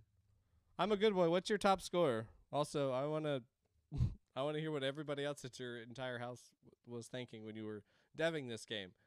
22 seconds? Oh my god. 22 seconds? Your poor keyboard. Ah! Ah! Ah! Ah! Run away! Run away! I died. Hopefully that's not too loud for you guys. I'm totally sorry if it is. All right, I'm gonna actually take the keyboard out of the tray. I'm gonna put it in my lap. I'm getting serious. I'll get a little bit more control here. Ah! Oh, dang it, man. I get so excited. I'm so sorry. Ah! Ah! Run, run. No, please don't. I don't want to die. Please. Oh, God, don't let me die. Oh, no, we have to go really fast. Otherwise, we're going to die. Ah! No, I don't want to die. Blah, blah, blah, blah, blah, blah, blah. Woo. Man, that's nuts. Props to the dev. This is a hilarious concept. I'm sure it's going to have a bunch of crazy clips. All right, that was what, 15 seconds? Ah! Ah! Ah! Wah! I don't want to die. No, please, please. Ah! Ah! No, I gotta keep going. No, I don't want to die. Oh, please, oh, please, oh, please. Oh. 19. Wow, Luigi. 19. All right. 22. I'm getting close. I might be able to do that in 5 more minutes. I don't think my wife's home. I got lucky. Wah! Luigi. Wah! Wah! Wah! Wah! Wah! Wah! Oh. I'm sad. We got 15 that time. So is the amount that I fall back based off of the vocals, or is it only that I am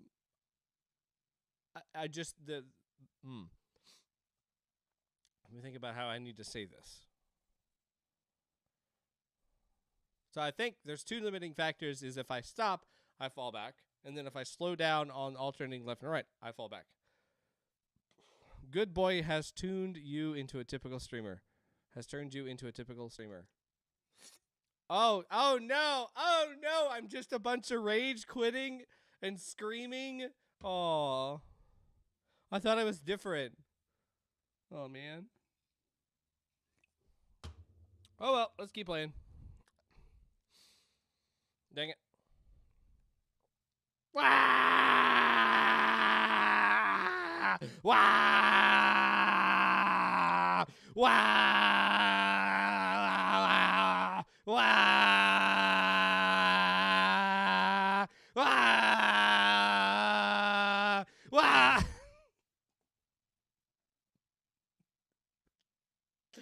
Oh my god.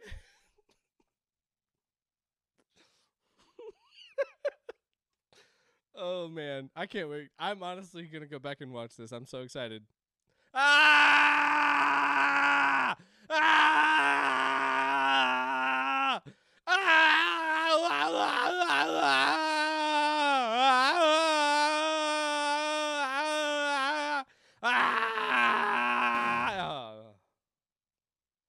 Wah, wah, wah. Wah, Luigi cannot beat it. One more time. One more time. Whee! Oh, I'm sad. We will try again. Woo! Woo! Ah! Ah! My wife just walked in.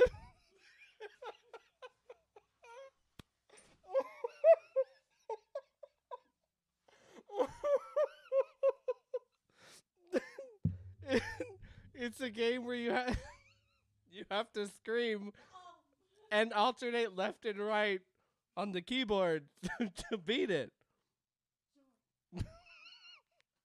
Oh boy, she has questions. Yes. It's the look of like, huh? Watch, I'll play again just for you. No, you can't leave. Don't you walk out that door. Here we go. We're going to go again. This one's for her. Ah! Wow, wow, wow. Oh God, please. I don't want to die. No, no, no, no. Wow. Wow. Wow. Wow. There you go. That's the whole game. I've been doing that for almost 10 minutes now. Oh, she just clapped. She just clapped, you guys. I got 19 seconds. I didn't beat I'm a Good Boy, but I'm good with that. That was good. All right, I'm going to back to my day job now. I don't have any vocals, but you know, that's what it is. I beat Josh, so I mean, I guess there's that. I also don't have a voice now.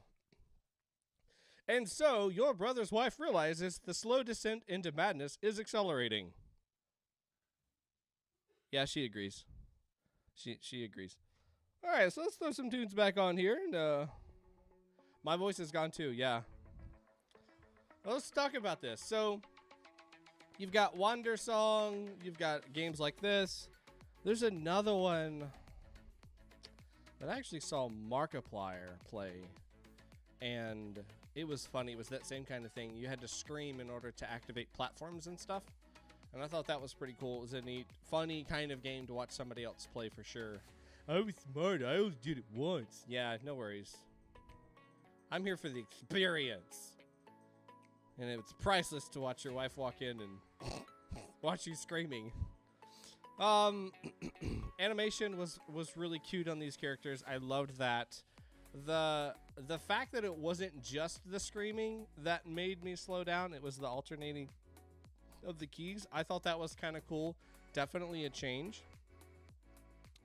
I would love to see us find a way where we can alternate screaming with something else to give us a little bit more to do in this game. Like, we're running down a hallway, maybe we can run down a series of hallways, and in order to do a turn to go down a hallway, we have to stop screaming or something like that. You know, that keys the player to turn and go down that hallway. Otherwise we run into a wall and then we get got by the ghost. Yeah. That's what happens. Hey, yo, bro, amp yourself. I'm ready. I'm amped. I am ready. What's happening? Is there a raid coming? I'm ready. I meant your volume. Oh. Okay, I'll do that too. I'll do that so you guys can hear my beautiful vocals. I also talk into the mic and not away from the mic. Is that good enough? I thought you meant I was getting ready to be invaded or something. But I think this is fun. This was a cute little game. We definitely had a blast with it. It was definitely different. I mean, we don't have... This is the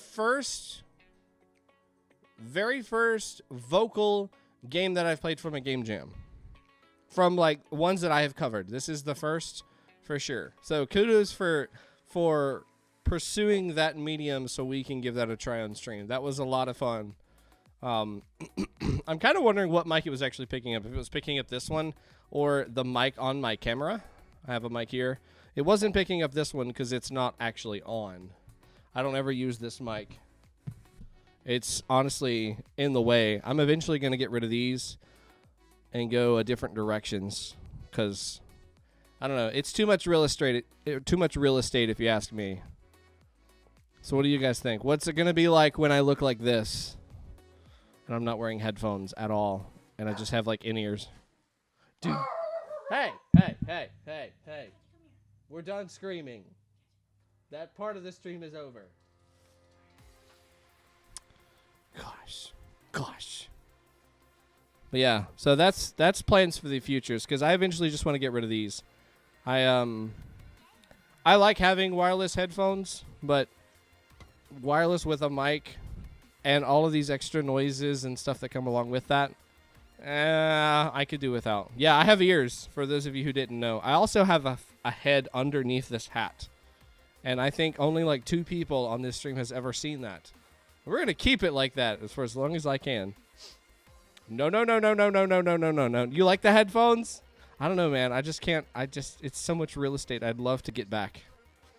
And I think like my movement and stuff is limited because I'm terrified of like what I've done so many times, which is like throw my headphones off. Or is it just because there's change? We have some people that don't like change on this channel. Not you, I'm a good boy. I've had some others that's just like, yeah, I liked it the old way. Don't ever change anything. Just keep it the way it is. And I like change. I like mixing things up, making things look nicer. My fiance wants to know how we get you to take the hat off. Yep, I don't know. That's undefined right now. Maybe we'll do like a big charity stream one day, and I'll do a head reveal or something crazy like that. Maybe we'll shave my head on stream or something. I don't know. It'll definitely be for a good cause, though. It's not just going to be for fulfillment of, hey, what's underneath the hat? We got to have a little bit more than that. Charity sounds like a good idea. I'm waiting for the leg reveal. I don't have legs. What are you talking about? I stop right here. So, like, part of my torso down. That's all there is. There's nothing more than that.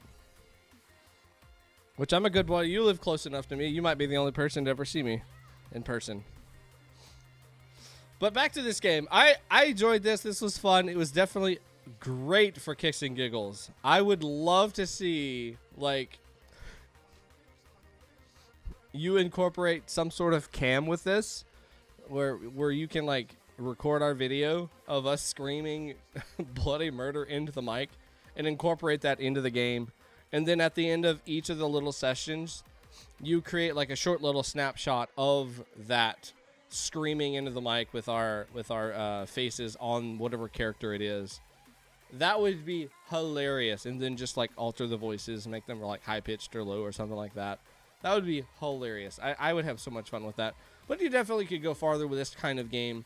Just altering your voice, maybe high pitch, a low pitch, and that's how you do different things like jumping over a block or, you know, a table that fell over in the hallway or a dresser that fell over. So you're trying to jump over that, or maybe there's a flag hanging from the ceiling. So you have to like roll or crouch or duck down or something so you can go underneath that, and you're changing the character's position in the world based off of the pitch of your voice. That could be cool. That could be a fun way to you know, have a little party game where you have people come over and you're just listening to them make a fool of themselves. It's fun for the person doing it because they know everybody else is laughing, and then it's fun for everybody else because they're laughing at you. But good job. This was, I think, a highlight of the night so far. I've really enjoyed this game. I hope to see more experiences like that do use vocals as a source of income, as a source of input. I think that's really cool. There might be a lot of people that disagree with me that think we need more of that, but that is my opinion, and I'm sticking to it.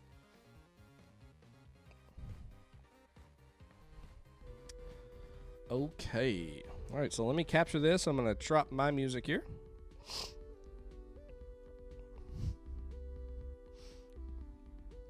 I honestly cannot wait to talk to my wife about that game tonight.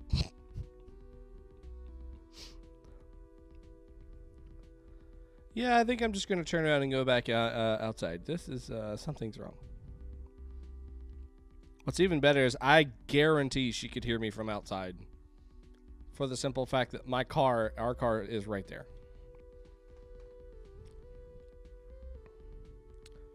Let's see. Almost got this one captured up. It's a web game, but for some reason we're missing the full screen button. And I know sometimes like they have a transparent one that's just kind of like hidden in the bottom right hand corner, but it's completely missing. Did she come storming into your rescue? No. No, she had food in her hand and she went straight to the kitchen after watching me practically screaming at the screen for no reason. Which I don't blame her. She's got she has Japanese food, and there's a bowl of teriyaki. There's a teriyaki bowl in the refrigerator waiting for me that I'm going to be eating in about 40 more minutes. All right, this next game is called Infinite Hallway Runner Goldhead by Antares Valdemar. Oh, yes, priorities. I mean, food. You got to stay alive, right? So, all right, so here's our little dude. We got plus and minuses. Oh, okay. Do I build the world? Is that what I'm supposed to do here? Build? Attack? Build hallway. All right, there we go. That's a person that's doing things. Oh, okay. Oh, all right. Well. Oh, I did it again. Okay, okay. Run again. Boom. Do I kill this guy? La boom, boom, boom, boom, boom. Let's go. You wanna dance, buddy? All right. So that's how we continue to build the hallway, is we have to punch people. And then after we punch people, they drop the energy required to build the next section of hallway. That's an interesting way to do a runner. How do we expand upon that? That is a neat idea. You're paving the way to the infinite runner. And these are kind of acting, I guess, just like mini bosses to us. What is the one on the left actually representing, that red there? I thought maybe that was my health. Maybe that means like the platform is disappearing. Oh, yep, that's what that means. Look, the one that's before this area actually has already disappeared. So we have to make sure we've cleared those areas. Otherwise, you see what happens. We're going to die. Okay, so then our health is down there at the bottom. That's really cool. This is a neat idea. I'm glad he fixed this. When I played it, it had a bug where the construction power was infinite. Oh, nice. So you can just keep going. The red one is deleting the previous platforms. Yeah. Yeah, we figured it out. We figured it out. Oh, no. Oh, no. Hello. Boom. And then we ninja kick him to the face. Except for with our hands. Yeah. That's cool. Wait a minute. There's numbers on the doors. Okay. Wait, I got 2 people to fight now. Are you kidding me? Does that mean I get half the amount of juice? Oh, no. Oh, nope. Forget that. Let's fight this guy. Seems like it'd be a really cool concept to expand into a full beat-em-up game. Can I get over the amount of stuff? Oh! Nope. I just get double beat up is what actually happens. Yeah, I mean, really just ignore the second enemy if there's another one. Beat this guy up as much as you can. Or get one dead and then move on. Now, I'm sure we're eventually going to have more and more people come on, and then I'm just going to get overrun. And I don't have any other way to fight them other than literally just punching L as many times as possible. So if we're just going to start adding more and more people, then we need to find a way that I can be beefed up too, whether that's weapons or some power-ups, something that I can do to at least last. So they don't really seem to care about me once I go outside of that vision. They've completely forgotten. Oh, that's 2 people. Oh, gonna have to fight one of them.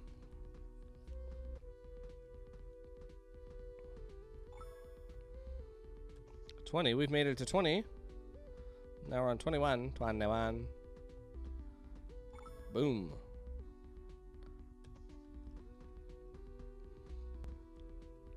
Whoa. Oh, I died. 22. Made it to 22. Okay. So how can we explain this idea here? We're in some sort of like unstable dimension, and we're seeing like parts of street corners kind of like plopping up on the screen based off of some sort of summoning magic. And on that, there's a bad guy that contains more of that summoning magic. So we're trying to beat them up so we can get a little bit more. And our goal is to get to blah, blah, blah, whatever that may be. Maybe we have checkpoints along the way that are like these temporal places that will, or are not temporal, but a place that always stays there that we can go in and like build up our character, make us a little bit stronger, give us more health, whatever, save points. And, you know, we beef ourselves up, and then we go back out and we continue down that path of, you know, beating up these different people while the world behind us is constantly being deconstructed. So that whole, like, the beat 'em up thing, like you said, and then we are explaining it away by that we're in some sort of like temporary place where everything's just unstable and places are popping up randomly, and we're jumping onto those different platforms and fighting the people that appear to have been sucked from their home world. And I think that would help the developer create these little module-like experiences that they could just throw at their players. And that's just going to be, you know, sets of worlds where it's like, oh, well, this is from a fantasy world, and this is from like a Street Fighter-y kind of world, and this is from an 8-bit world or something like that. And then as we jump into that world, we kind of take on the characteristics of whatever that world is. Maybe our colors change, or our character model shrinks and or shorter, or something like that, to make us feel like we're in each one of those little tiny worlds. And, you know, we have to defeat the monsters that are in that module before the time runs out, or that world gets disintegrated or thrown back to that world. And we obviously die because, you know, it's not what we were trying to do, and our bodies aren't susceptible to that or some crap like that. But I like the meat of this game. I think it's a neat idea. It honestly was a little strange on how they were displaying these up here, but I'm trying to think of a better way to do that. Like, we only put together that the building was related to this bar because of the green color. We didn't really have anything right off the bat for this one that was displaying that same thing. Maybe you could tint the existing platform as like a shade of red the closer that gets down, and then very quickly we start to realize that bar is connected. And, you know, maybe we just get rid of this right here, these two right here, and then put an explosion beside, probably to the left side over here, of that bar, an explosion letting us know that, hey, that's going to disappear or explode. And then on this side we've got, you know, like a hammer or a hammer and a ruler or something like that to represent building, or just like a building itself. And that would make better icons for us to see instead of building with an X over it or building with a plus beside it. It just visually looks better, and this doesn't stick out as much, I think. And I I guess they chose not to do red for the health because of the X.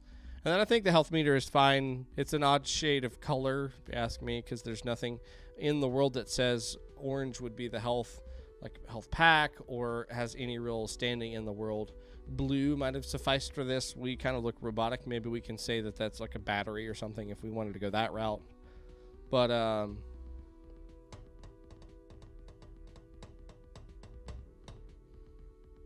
I think this is a neat idea. It definitely has some interesting pieces to it that we could totally use in a bigger game. I think what we have is fun. It's interesting. It's kind of quirky because of the way the characters come at you. I think we could definitely have some tune up the bad guys a little bit so they do a little bit more, and then also I can do a little bit more. Maybe I can do a punch and a kick to these guys instead of just both of us smashing faces over and over and over. And the amount of people that we're getting does seem to be increasing over time, but I don't have any way to combat that. So it'd be nice if we had something like a weapon that we could pick up later on that would make me just a little bit stronger as we go. But the meat's there, the core is there, the basic concept, this early prototype definitely feels like we have a direction now. We have a place that we're going, and I think that's really good to have. You stand out, you're definitely different than other games. We're building the infinite hallway instead of it's just there and we're rushing through that. I think that is a great job. I think that's really cool, and I agree with chat. Turning this into something else would definitely be really cool and a lot of fun. Good job.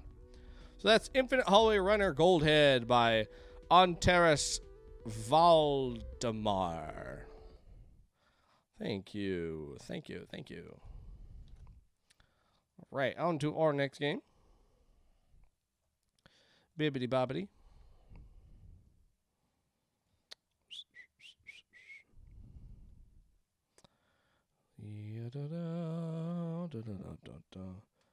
Bloop.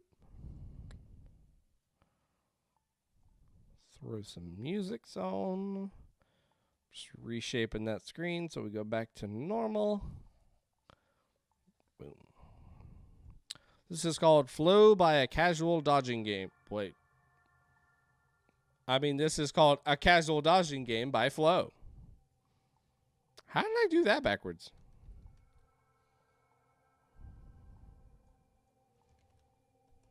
By Flow. I have to correct that on the list because it's like that on the list too. La la la la la la la. Unless they're like super tricky and their person's name is A Casual Dodging Game and the game is called Flow. Wouldn't that be mean?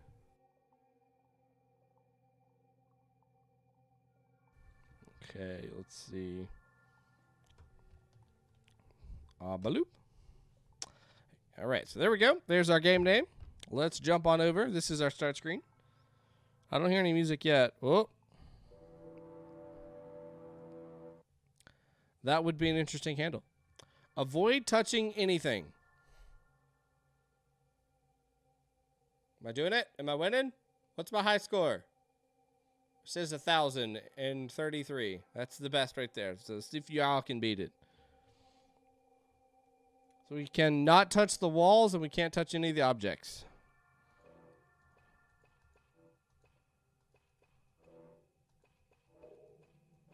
Oh.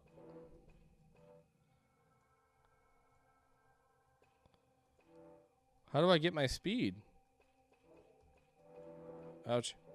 Oh, so if I touch the ground at all, then I'm slowed.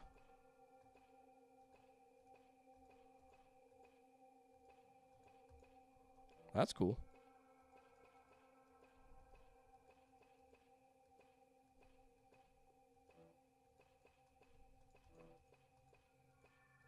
And the longer that you stay there, the worse it gets for you. Okay, and then as long as you pick your speed back up, you can keep going. That's cool. So I think the best is actually messed up there. It seemed like it was taking a part of my score or something and adding it to the best. Or maybe I really did finish that high or something. Oh, and it actually takes away your score? Ooh. I don't know how I feel about that.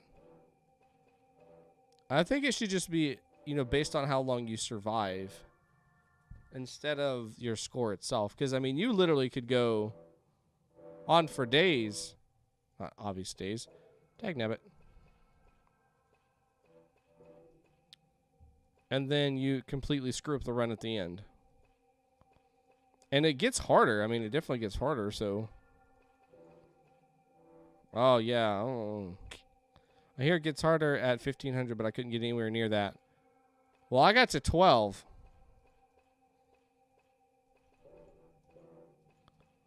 Oh.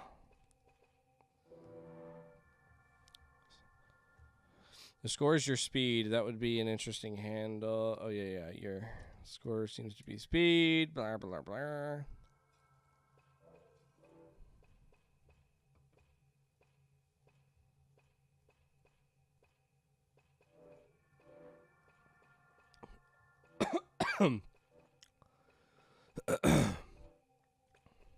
Man, I'm going to hit everyone that's here. That's the game, right? That's what we're supposed to do?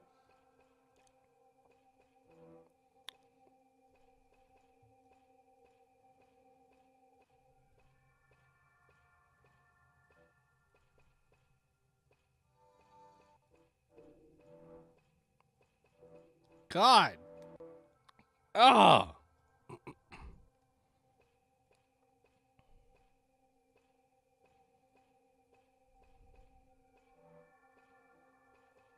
This is really hard.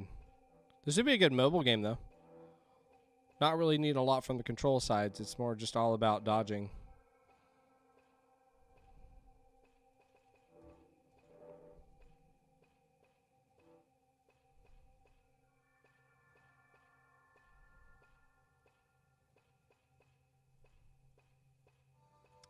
This is one of those games where you really got to concentrate.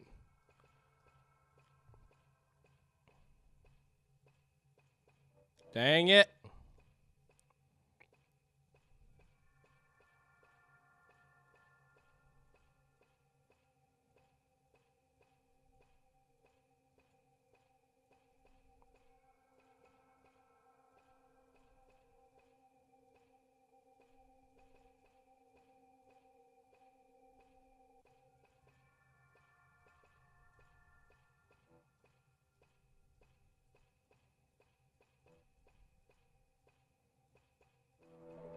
Oh, no. Oh, God. Oh, 50 away. Oh. And I couldn't get anywhere near that. Mwah! Yeah, so this is extremely addicting. This is the good kind of game for puzzle, for just idle play. You just got nothing else to do. You're waiting at a doctor's office. You just want to sit down, you know, kill a few brain cells by getting so rage-induced that you just can't focus anymore, popping blood vessels. Just kidding. This is a lot of fun. I think the biggest change that I would make is probably adding a slight colored tip to whatever the front of the triangle is. That way I always know exactly what direction I'm facing every single time. Right at the beginning, right at the end, all of that. I want to know exactly where I'm falling. Now, the tail helps a lot. But when I've clicked it several times, it gets really hard to know. So I want a little bit more control over that visually to know where I'm at. That would definitely help a lot. I know that's going to go against this nice, crisp color scheme that we got going on here and design, but I think that would definitely help. And I say colors, and then we get this random green acceleration thing here.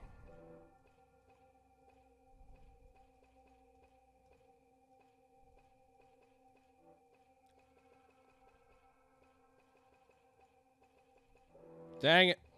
Dang it. You toads had it. I know. I was 50 off. Why you took, bro? Not sure how much I like the speed being scored. It's neat and all that it shows how consistent you are. But on the other hand, you can run for hours. But small mistake will limit your score to a severe degree. So I think I disagree with what I said earlier. So I'd be disagreeing with you now, Lore. The idea, maybe what they should probably do to better explain this, is to write score instead of it just being a number that we just quickly associate with score. I think that would be a better way to do that, because we're right off the bat saying, oh, well, it's distance. We're talking about distance. We've made it X amount of distance. When really that's not what this game is trying to teach you about. It's trying to teach you that, hey, we want you to go faster and farther, or we want you to go faster and not really care about how far. We're just going to up the challenge as you go. So if they would put speed or something like that, or some sort of units attached to that we can kind of associate with speed, I think that would help us out a lot. And we wouldn't have that weird like, oh, well, crap, I feel like I've done all this work, and then boom, here I am. My score is just completely destroyed because of that. Now, that sucks.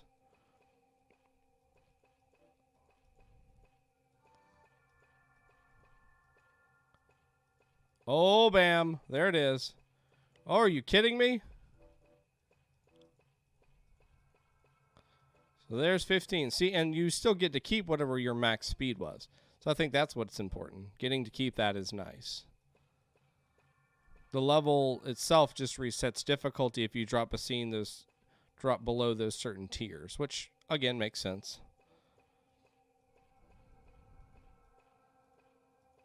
Yeah, this is a lot of fun. It really is. It's super simple, but because it takes so much concentration, you get sucked into it, and then you want to jump right back in, just like Tetris or anything else like that. Whoa.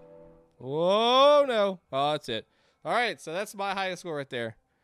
What up, Stormfather? Welcome to the chat, dude. Hope you're well. Welcome to the stream. Hope you're being great. Fair, the score thing is definitely personal preference here. Yeah, I think if explained better, we would be less likely to be like, well, I did so good.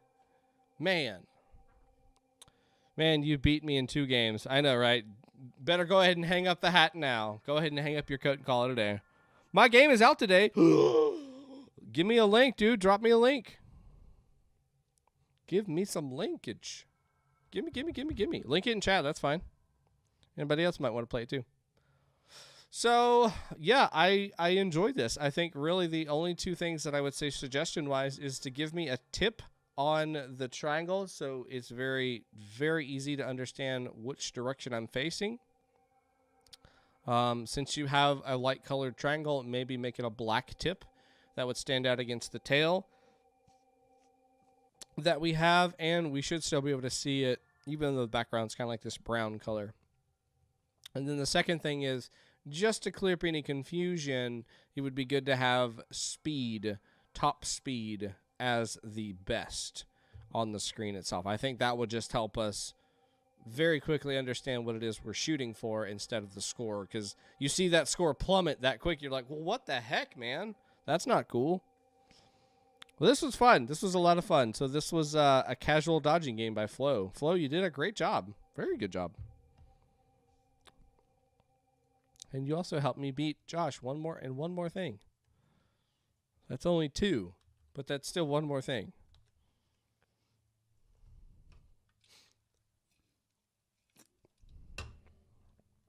All right. Stormfather, what's your game? We're dying to know.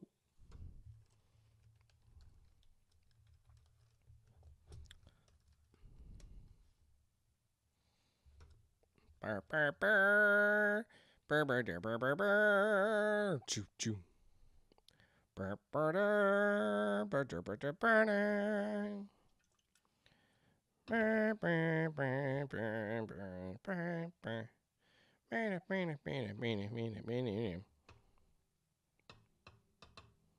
Is it Limbo? Oh, it's Under the Fallen Snow. I can't see it. It says we couldn't find your page. It says you're invisible. The guy I worked with are awesome. What's the game called? Under the Fallen Snow. It's not public. It is hidden. I can't play hidden games. Wow, these games look really good.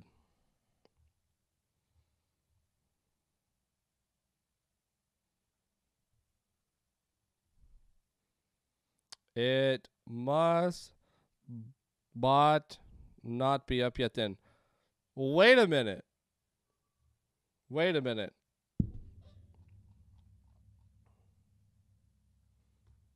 I think I've played some of these games before. I'm confused. Is this a jam or a team or something? Some Farang. I've definitely played their games before. And in fact, one of them is Birthday Trek, The Journey Home. The week that they themed a game jam around me. Week 43. Yeah, he's a weekly game jam frequent. He is the artist. Oh, yeah. Okay, totally. Yeah, I've played some of his games then. I've played definitely that one. I don't know if I played The Calling or not. Waffle Up. That's from one of ours too. Druid. I remember Druid. I'm having all kinds of flashbacks now. Beatrix Mausoleum. Yeah, that's Bomber. Jonathan K. Bomber Dude. Yeah, I'm having some flashbacks. Great guy. That's cool, man. I love it when that happens. Such a small world it is. Gosh, that's awesome. Well, cool, man. Let me know when it's actually out. I'll give it a look over and see if that's going to be a stream dedicated to your game or not. All right, so back to what we were doing. Sorry to get all tangented, but I love hearing games. I love hearing about games that have been created and published on some sort of platform. That's fun for me. The programmer is new to jamming. Oh, well, I'm glad he's got a good Stormfather to help him along. That's what I gotta say about that. So now let's play Broomba by Nomron. All right, so we're in this game. Here we are. We're jumping and we're doing this. Here we go. Okay. This is he wasn't kidding. It's an infinite hallway for sure. Boom. Oh, surprise. He already has a Steam game. I'm the noob. Oh, no. You noob. You nub. It's okay. We still like you. We'll keep you around. Oh, wait a minute. Is that a bad thing? Are these my feet? I have feet. Look at me. There's a ton of empty rooms. Dev told me it was just for atmosphere, but realizes it was a mistake. Oh, hey, look, a broom. I have a broom now. Can I use the mouse for that? Oh, yep. Brush, brush, brush, brush, brush, brush. I'm actually Bob Ross. Paint little happy trees. Little happy trees. Happy mistakes. Little happy clouds. Little happy clouds. I like it. I like it. Get out of here. Get shoot, shoot, shoot, shoot, shoot, shoot, shoot, shoot. Shoot. Oh no. Oh no. Can I keep one? Can I keep it? Oh, I've made a grave mistake. I have made a grave mistake. As I do with all games. Get over there. Get. There we go. Phew. La la la la la la la la la. La la la la la la la la la la la. Do do do do do do do do do do do do. Okay, all right. Look here, buddy. Look here, buddy. I'm gonna need you to get. There we go. Yep, it's getting over it, but 99% less frustrating unless you keep pushing things off screen like our streamer friend. Hey, that's me! I'm your friend? Is that a coat rack? I'm sure it's fine.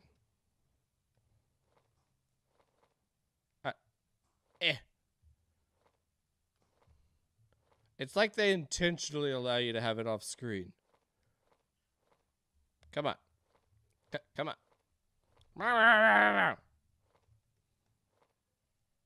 We'll just push that over there.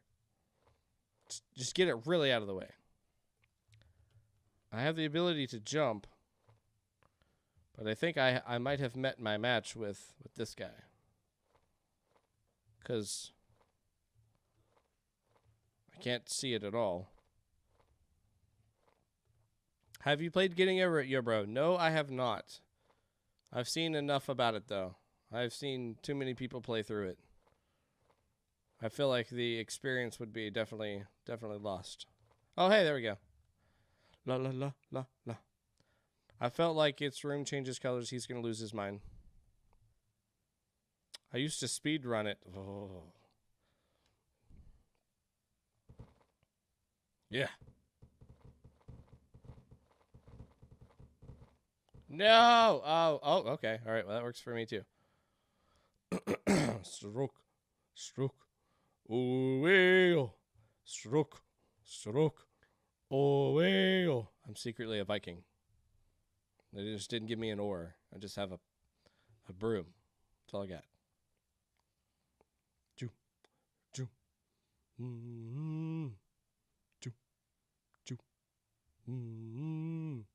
Yeah, there's definitely way too many empty rooms for sure.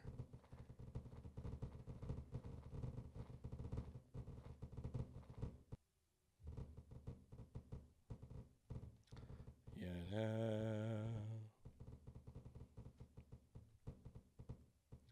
Get up there. There we go. Yep. Mm-hmm. Hit. There we go. 1, 2. Almost there.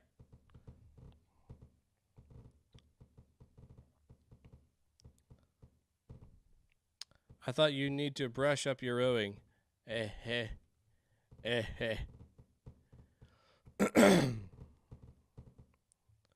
at me making these nice little stairs. God, I'm so proud of myself. I also forgot that I can actually move the character now. I was pretending to be playing that other game. Getting over it.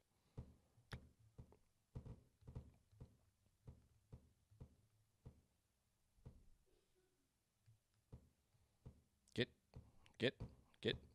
Nope. Oh. Careful, killer.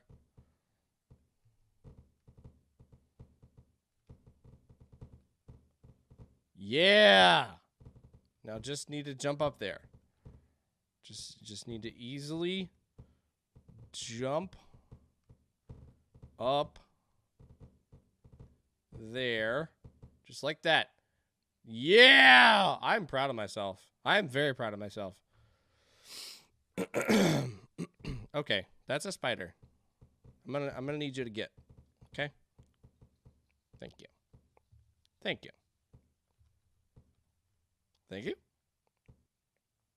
And alley-oop.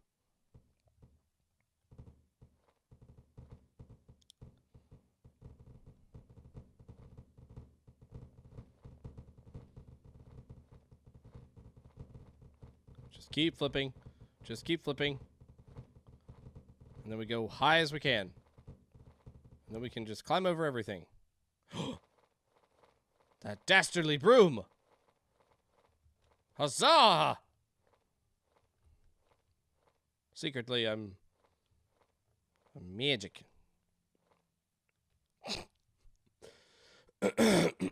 Yeah, I mean, apart from the empty rooms, I like the idea. I think it's could be a little bit more challenging, I think. It's definitely getting a little bit harder as we go, but we've had too many rooms that were like really, really easy.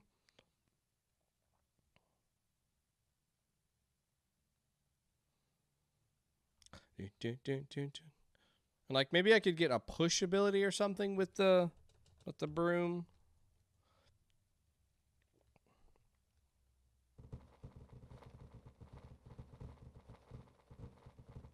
I feel like I can just do that too many times until I get right to the very end. So backwards, and then like 2 forwards and I'm through. Whereas like once they started introducing the solid black walls, that's when it was a lot harder. I had to work a little harder to get through each of the areas. Oh my gosh, are you kidding me? Onward! Come on. There we go. Thank you.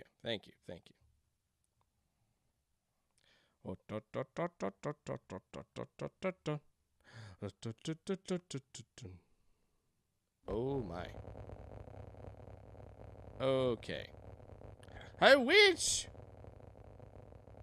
Like, can I move?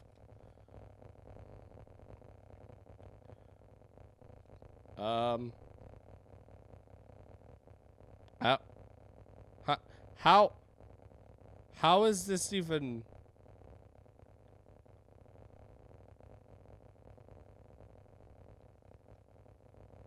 Oh, if I move slowly. Oh. Oh. Just keep swimming.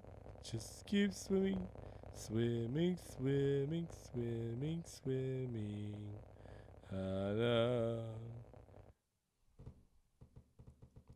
Huzzah!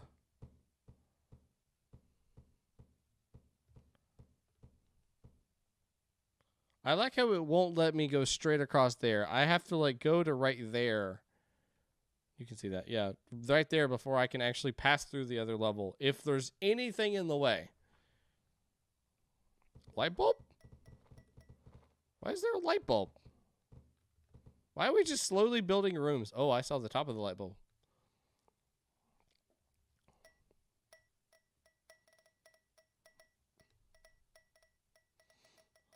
I'm just going to go above. Forget that.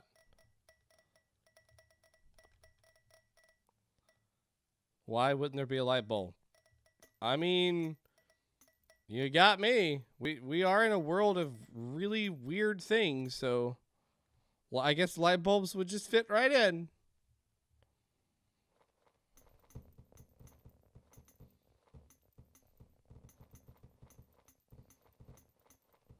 Okay, quit.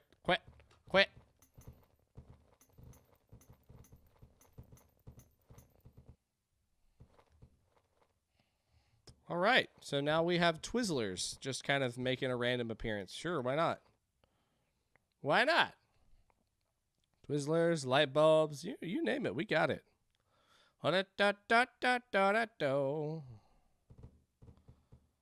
Yeah, like this. I like seeing that there's these solid objects that I have to deal with instead of just being able to push through everything. I'd honestly like a lot more of those. Shorter amount of, or less amount of levels and just a lot more challenges that way. This is a neat idea too with the light bulb itself, or the electrical wire that's connected to that. I'm having to deal with that, which is kind of cool.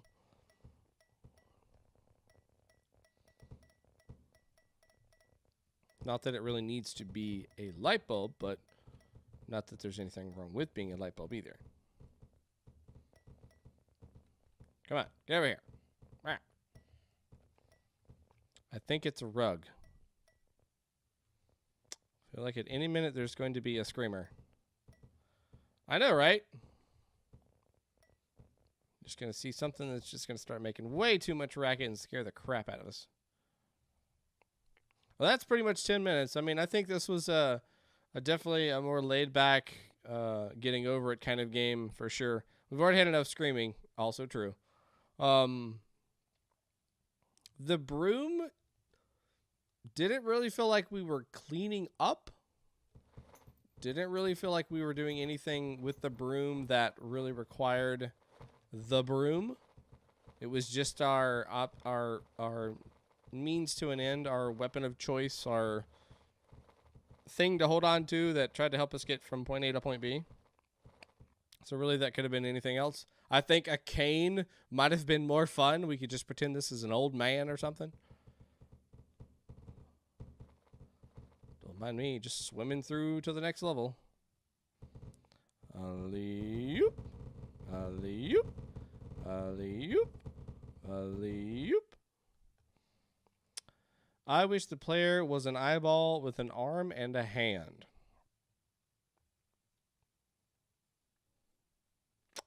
Creepy. But nonetheless, I think it was a neat idea. I definitely agree with Chat and Josh that there's too many just empty levels. I mean, maybe it's supposed to be like a hallway, but it just feels kind of weird. Especially the first couple times you're like, well, is it messed up? Is something wrong or something? Right, normally with these games, we're able to hide the mouse, but the mouse is still present. I don't know if it's just because I'm capturing the screen, and sometimes that does really weird things. I like the fact that the glasses, the mirrors and stuff, it breaks when we start touching them. That's kind of cool. But I think normally that can be hidden. I don't know if it's just because we're streaming it, or I'm streaming it, and that's why we're seeing it. That's possible, but I'm not 100% sure. Oh, God. Oh, we can just pass right through them. Well, yeah. That's really about all I got to say about this game. I think with just the more polished, cleaning it up here, getting rid of these extra rooms, maybe introducing some more of the hard static challenges, like putting those walls up and different stuff like that, I think that would be fun. I wonder if this is actually infinite, randomly generated. It still seems to be new stuff. Maybe we hit the point of no return now. It's all random. Nope.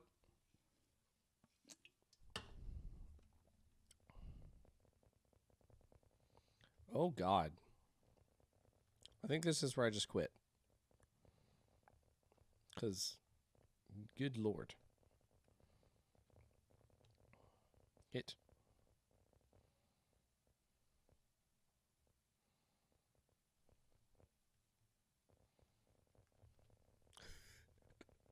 Ah!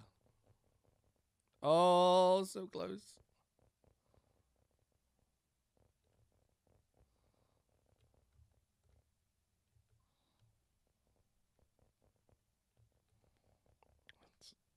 It's really addictive, though.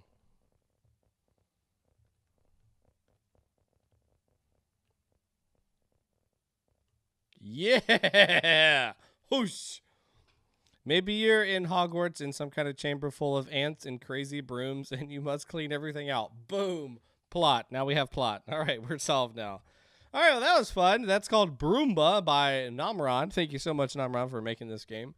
Getting us just a tiny bit rage. Not a whole lot, but just enough. Just the right amount of rage.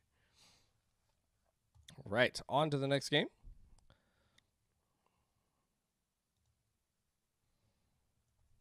This is called The Finite Hallway of SoulBounded. Ba-doop, ba-doop. Oh no. Oh no. We got any tunes in this game? Nope, no tunes. All right, we gonna make some tunes. I can't stand not having musics. Okay. All right, so we're in the game. My mouse is locked in here, so it is true. You can lock a mouse. It is possible. I'm not over here clicking on the left screen to accidentally end the stream early. Okay. Hello there. I see you finally woken up. Try pressing your WASD keys to move around. Got it? Oh, this is like that one thing. Glad to see you're back. Enjoy the walk around the hallway. Yes, very good. So it should load up a new area as I turn that corner. Okay, I see you like to walk around in circles. I don't blame you. There's nothing much to do here or see. Is it still the same? Let's watch it from behind. Turn this corner. Seems pretty solid loading. Hey, you're still here. Here's an idea, but do 3 more rounds for me to prepare you for it. Let's try to go backwards. Let's see if it goes back in time or if it's still the same. Yep. Okay, so it is still the same. So we're gonna do the 3 rounds that he's requested us. Hopefully I didn't mess it up by trying to go just doing what I want. All right, still there. That was technically round 1, so this would be round 2. Almost 3. There's 1 more to go. 1 more to go. 1 more to go. I'm expecting like an elevator shaft or something to open up. Ooh. Ta-da! Buttons. We can talk to each through these buttons. If you understand, press yes. Press E to interact. Got it. Button. Great. Okay. All right, I pressed the button. Now let's keep going. Can I run? Hey, I find this room quite boring. How about I spice things up? All right, give me an elevator or something. We'll go somewhere else. What you gonna do? What you gonna do? Ooh, button. Do you like the new color scheme? Oh, purple and blue. All right, yeah, let's go with that. Awesome. All right. All right. Still said awesome. Okay, we'll just keep going around, I guess. All right. All right. Well, wow, you're still here. Are you enjoying yourself? Do you want to leave? I mean, kinda. Too bad you can never leave this place. Oh no. Oh no. Okay, I'm getting a little bored. I'm trying to find the guy who keeps writing stuff on the chalkboard, but I haven't found him yet. I know, let's play a little game. The floor is lava. Turn the corner and you'll see. It is lava. Can I cheat? Can you go on this side? Ah! I've made it. Oh, dang it. It's too smart. Whoa. Oh, wow. That's quite the jump, though. I'm like... What? Like, that was a jump. What if I can clear that? I cleared that. I think by accident, but I cleared it. Well, you didn't get burnt. Well, that was fun. You didn't get burnt. Well, I have more fun games coming up for you. All right. Well, we'll just keep playing. Infinite hallway. This is cool. So it's a very small amount of space, technically. Well, that was fun. What? You just got me walk around again? Okay. All right. Let's just keep going. Well, we're starting to feel the loading now. Okay, avoid the lasers is next. Ouch. Can I crouch? No. Ow. Maybe jump this way? Yeah. What the heck?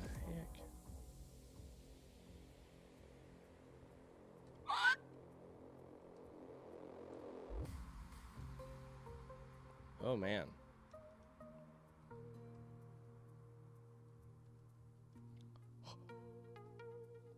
Good lord, dude. Ho, ho, ho, ho, ho, ho. There we go. Hey, I'm going to leave you alone for a while. I'm constantly watching you, so don't try anything funny. Be right back. Just keep walking. I don't know, but I really want to clip through these walls. I just get the feeling like with enough coaxing, I probably could.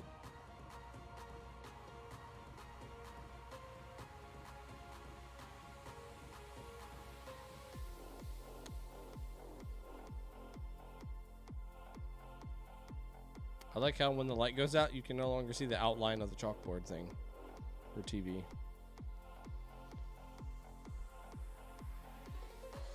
I feel like I played a game like this in the past, but I can't remember what it was. Leave game? What if I just keep going?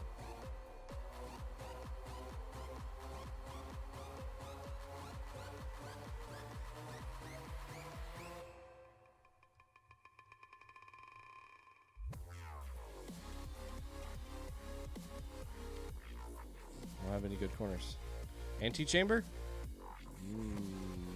Maybe. That sounds familiar. Leave game. Oh. Oh, I made a no-no.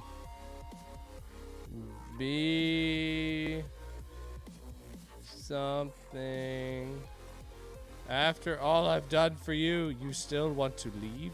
Maybe I should teach you a lesson. The art looks good even though it's simple. Ooh, creepy. How dare you? Run away.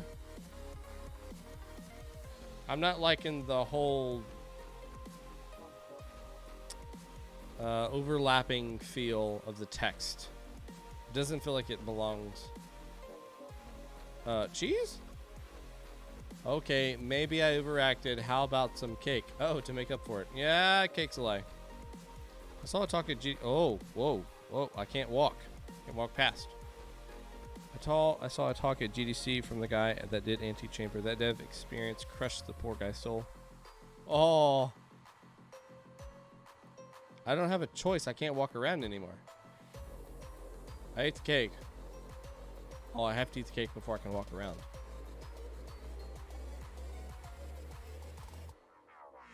Uh-oh. I'm gonna die, aren't I? The cake was a lie. I'm watching you. Now it's just starting to get really creepy. I don't remember exactly, but basically he said he put everything into it and it kind of felt empty at the end. Oh. I'm really expecting something to pop out and scare the heck out of me. As I turn these corners, it just gets scarier and scarier. Always.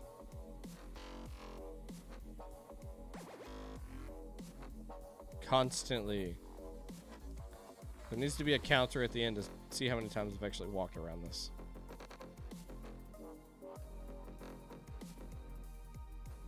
Forever. Wait a minute. Did I switch directions? Ah, dang it. I switched directions.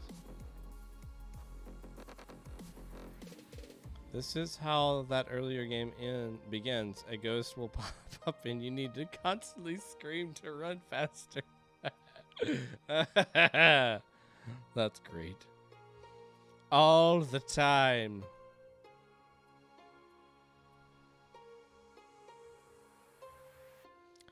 Dot. Yes, there's a lot of cautionary stories out there that you should remember to stay healthy in this craziness that is Dev. I'm getting a little sleepy. Oh no, he's falling asleep. Maybe if we keep running around in circles, he'll forget. We'll find a way out. I feel like I'm drifting the whole way around. I'm turning these corners like a fishtailing like crazy. Speaking of fishtailing, who is excited for the Master Chief Collection coming to Windows? Oh, he's asleep. You think it's true? Oh. Well, everything's shaking. What have you done? Oh no, I told you that there is no exiting this place. This place is falling apart. Doesn't help that the major game dev companies abuse their devs and grind them into paste. Most important to remember is screen shake is the devil. Oh.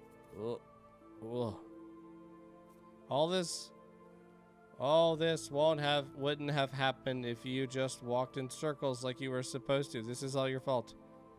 Can I jump? Yeah, I can still jump. Okay.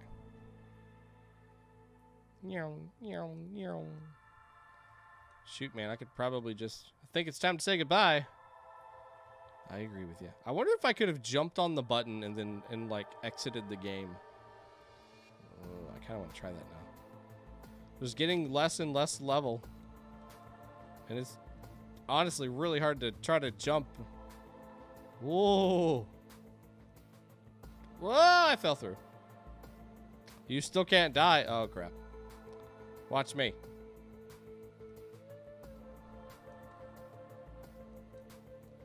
Ah! Ooh. That's a little bit nauseating, not gonna lie. And wait a second, what does fish have to do with Halo? Fishtailing. Oh, whoa. That whole section just fell out. Ah! He gave me two choices, this way and that way. I want to go this way. So the warthogs, they fishtailed like a madman. Absolute madman. This was a triumph. I'm making a note here. Huge success. Halo represents a major gap in my gaming knowledge. Oh, that's sad. Halo was great. Well, it's coming to PC, so there.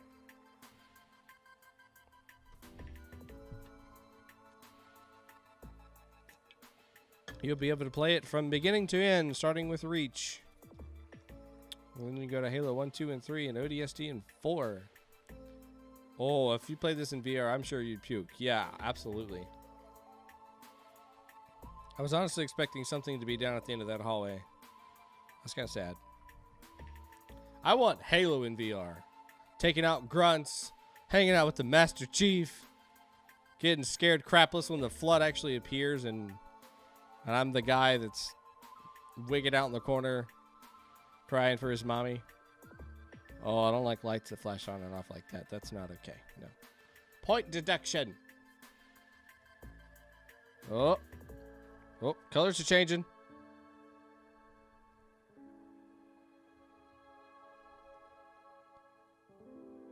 Uh-oh. We're back. Oh, there was a ceiling. Okay, at some point, they didn't have a ceiling in this game.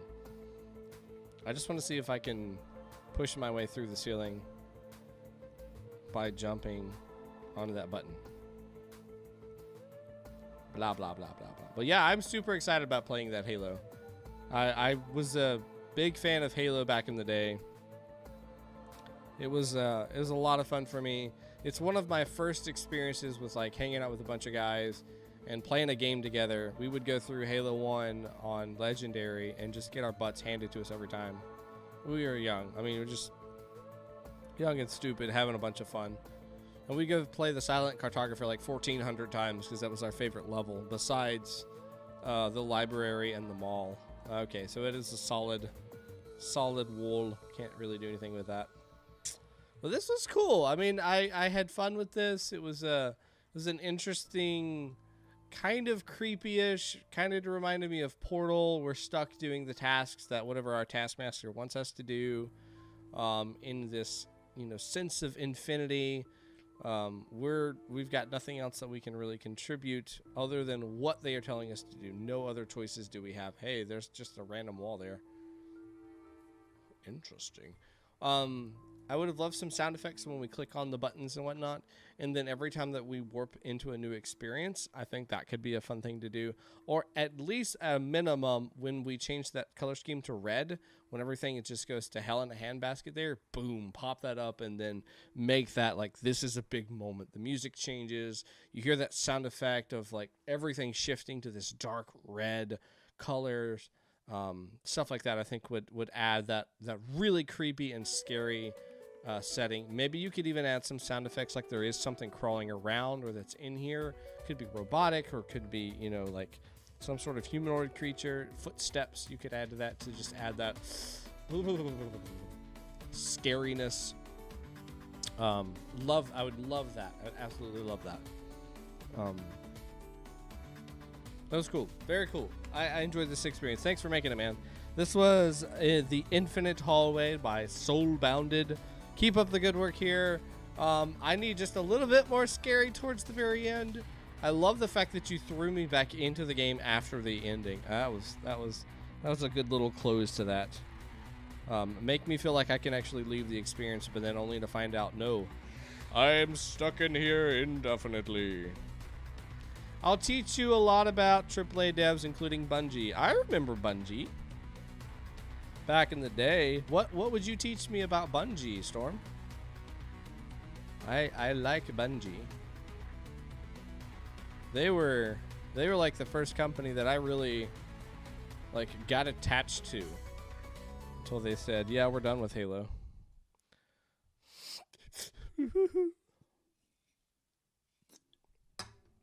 All right, so this is the last game for the night. This is called Dungeon of the Dead by Benji11. First off, I do want to thank everybody who has come out to the stream. He said to read Blood, Sweat, and Pixels. It will teach you things. Oh, read. Oh. Yeah, reading's hard for me. I don't know. I guess I just completely missed that. Blood, Sweat, and Pixels. Okay, yeah, I'll check that. I'll definitely check that out. I do like to read. I just misread your message. We can tell. Oh. Yeah, guilty as charged. Well, gosh, I mean, honestly, the names of devs tonight have been very mild compared to some that we have on here. I have terrible abilities to read and say fancy schmancy words and stuff, but man, I sound like a fool announcing some of these names. It's just bad. No faults to the devs, because I'm sure in their home country, it's easy for people in their countries to pronounce their names and whatnot, but yeesh. It's super good. You can get it on audiobook and Audible as well. Oh, cool. You can get it on audio and Audible as well.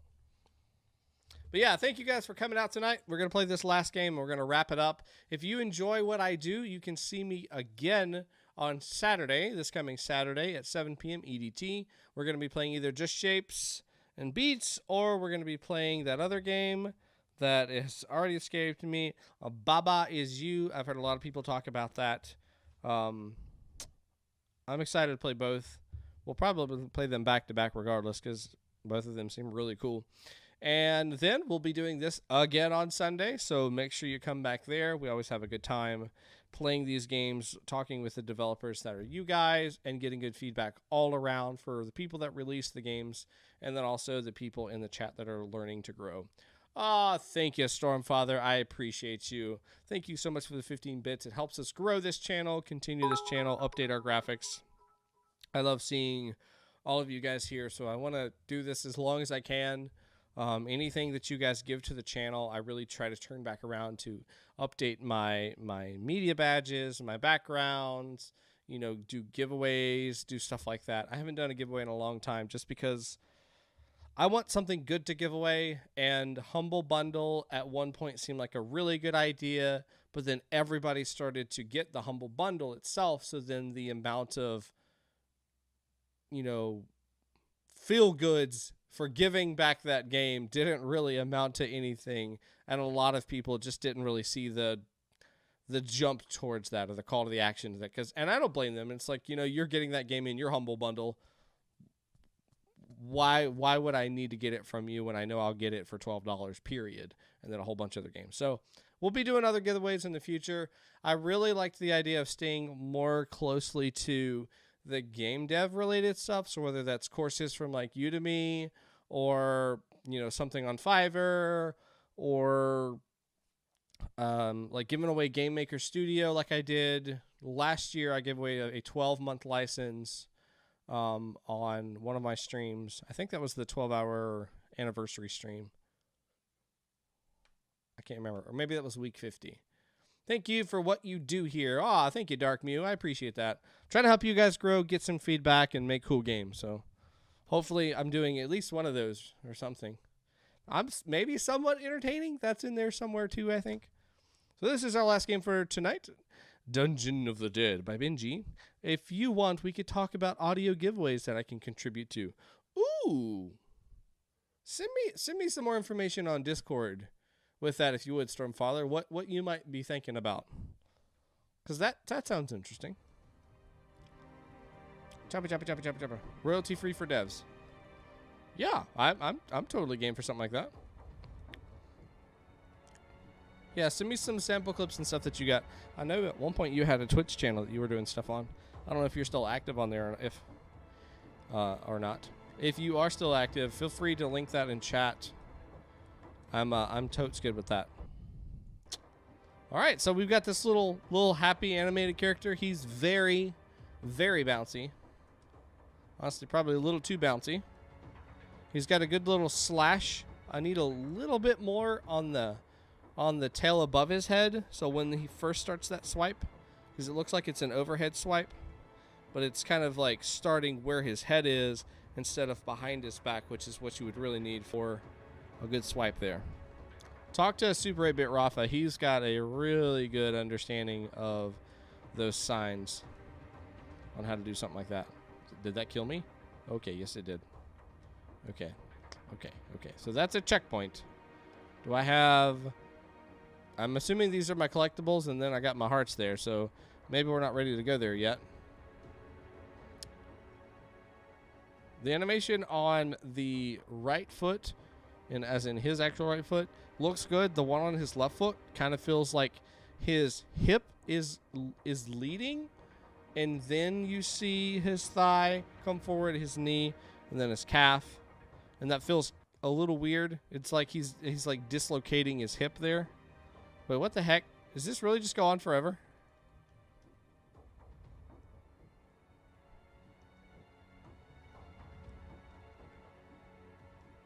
What are we doing? Well, I guess I can't ever end the stream because we got to get to the end of the hallway first. I feel like I'm playing Mario. Is this Super Mario 64? That is not the wrong way, Padawan. Don't you tell me how to live my life. But there's stuff in the way.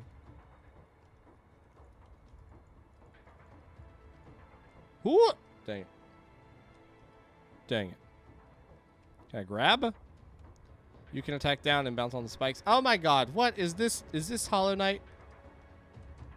How can I attack down? Down. Hiya. Try to jump into the corner and then jump again. Yeah, can I like wall jump or something? Shovel Knight maybe?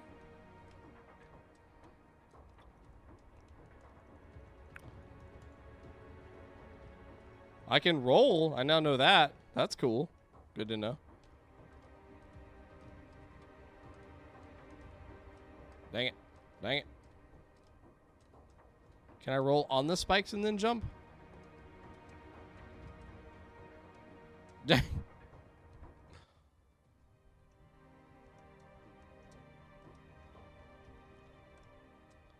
Dang it.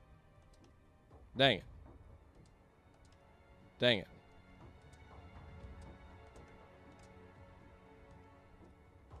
I think you can pass if you jump into the corner of the spikes and then jump again. So can I actually like wall jump though? Is that a thing that I have?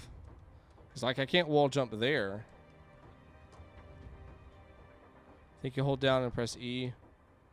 Or just press E.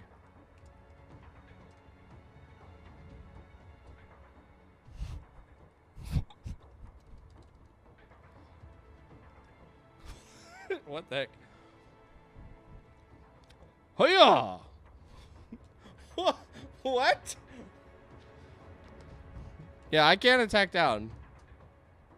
Roll. Oh no! Oh god.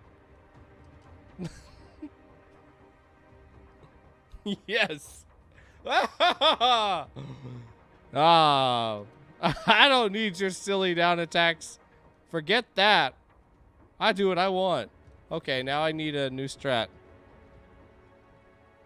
Oh crap, I died.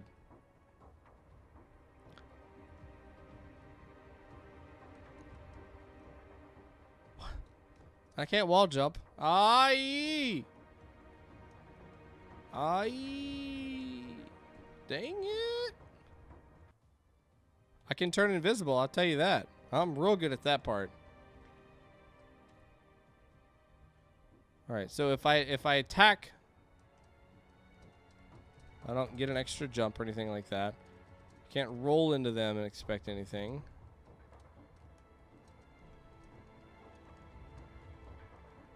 Is there another version, maybe?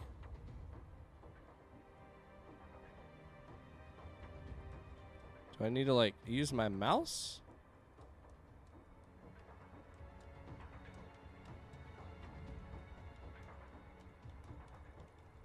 Jumpy, jumpy, jumpy, jumpy, jumpy. E is attack, Q is roll, space is jump, or keys to move. The slashing down with the sword is not really intuitive at all for the game. That's what somebody else said. WASD, yeah, that's what I'm using. What about arrow keys? What if I do that? Ah ha ha ha! Ah ha ha ha! Okay, so that's the difference there. So I can use WASD, but that doesn't give me the swiping abilities for when I jump. I actually have to use arrow keys if I want to do that. Okay. But how does this work, though? Can I go like that?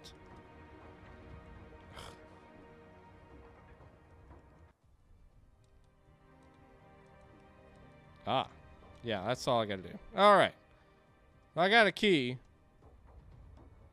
So now can I go down the long hallway of misery? Yes, now I can go down the long... Oh. Well, I hope there wasn't anything up there I needed. Oh, now we got baddies. Oh, that's fire. That's water.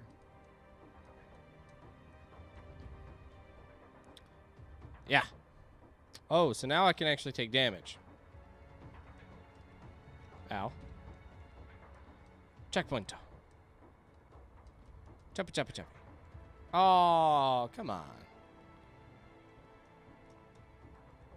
So it'd be nice to have some sound effects for this dude. When we're jumping around making the slashy slashies. That would be very nice. Ooh, that's tough right there. Dang it. Dang it.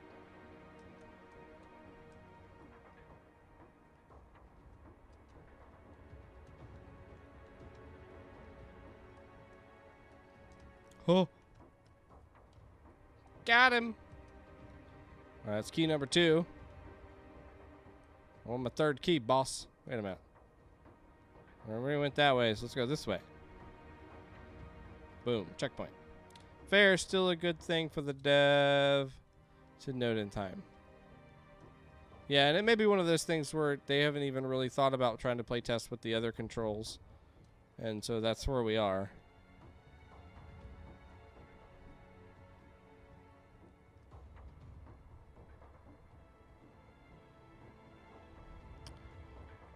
I like to think your armor is heavy as crap and you just sink in a little bit of the water. Oh! Did I win? Yeah, I got the last thing and I wasn't even looking. Womp. Wompity womp womp womp womp. Well, I did it. I'll beat it. And it took me 10 minutes. We did it. You win! Woohoo! Hey, that's that guy. It's the same guy. He's everywhere. You worked with that guy. How about that? I don't think I've seen him on the stream in a long time. You're a winner. Congratulations. Yeah. For those of you that didn't know, you also have 2 emotes now if you subbed. Congrats. You got to Triforce and save the realm of Zelda.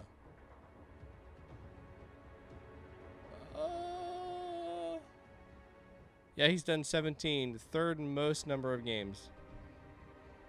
That's a lot. That's a lot.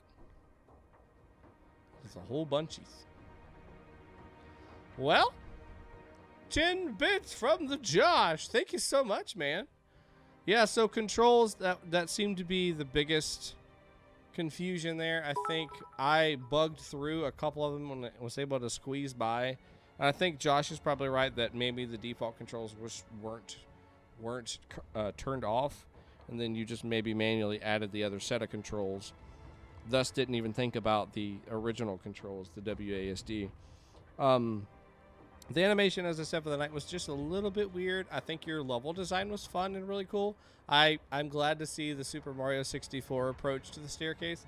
I honestly wondered if I was going to see it. I'm glad we ended on that note getting to see that. For those of you who don't know what I'm talking about, in the upper realm of Super Mario 64, after you collect a butt ton of stars and you're getting ready to take on Bowser for the 3rd time, there is a staircase that you can run up forever if you don't have the right amount of stars. And it does this really cool scale thing where it just honestly just keeps going on and on and on and on forever. I can't remember what it's called. I'm sure some of our musicians in the chat will talk about that. But it was really cool, and I love the way it sounded. But it was an infinite staircase. You literally were just running up forever and ever and ever and ever and ever. Unless you clipped it and you've ran and smacked yourself all the way up to the top little area there. Hey, thanks for the stream. Yeah, you're welcome, Laura. I appreciate you. Thanks for coming out. Glad to meet a new friend. Hey there, I'm the programmer for that game that you just played. That one, Benji. Shepherd Stone. Yeah, that's the word. Thanks, all the band geeks and nerds out there, the musicians. Yeah, it was my first jam, and you're completely right about the default controls. Bam! You can thank Mr. Joshua McLean. He's the one that pointed that out there. But dude, good job. I think the controllers was probably the biggest pain that we had there in the game. The animation for that knight on his left leg just kind of felt like it was out of place. It looked like it was leading with his hip, and his hip was like actually coming, or his leg was coming out of socket. And then you saw the rest of the leg kick out. It needs to go foot first. And go plant that foot and then pull the body, and then you'll see the, that rotation where you've got one foot and then the body moves forward and that second foot pulls back and first, that type of pattern versus detach the leg, throw that forward, and then bring the body forward. Night, dude. Thank you so much, Stormfather, for coming out. I'll catch you in the next few days, man. I appreciate you. Later. But your level design was good. I had fun with that. It was challenging enough. I'm glad to see we had some obstacles. We had drop falls, we had pits of water, we had people shooting at you with fire, height challenges, spikes that we had to do all like Hollow Knight controls where we're spike slashing, which is always fun and difficult with complex controls and not a controller. Maybe controller worked for this. I don't know. Checkpoint system. I mean, there's a lot in this game. I was really impressed with that. And we had a beginning, middle, and end. We knew what our purpose was. We had a start screen there. We're going through all that out, going throughout this place, trying to collect those 3 different pieces, and then defeating some sort of mini boss. Which honestly, I somehow missed most of that and was able to just defeat it and pick up the last piece before I looked up at the screen. Let's see. Yes, it's very much Hollow Knight inspired because I actually worked on that game. You worked on Hollow Knight? What? Did you really? What portion of Hollow Knight did you work on? I'm one of the playtesters for the games. That's really cool, dude. That is really cool. Well, it's an honor to meet you, even if it's just playtesting. The fact that you are somehow touched within that game is really cool and very, very nice of you to come by. I'm also glad that I could play one of your games. So thanks for that. That's a great way to end the evening here. Well, cool, man. We hope to see more of you.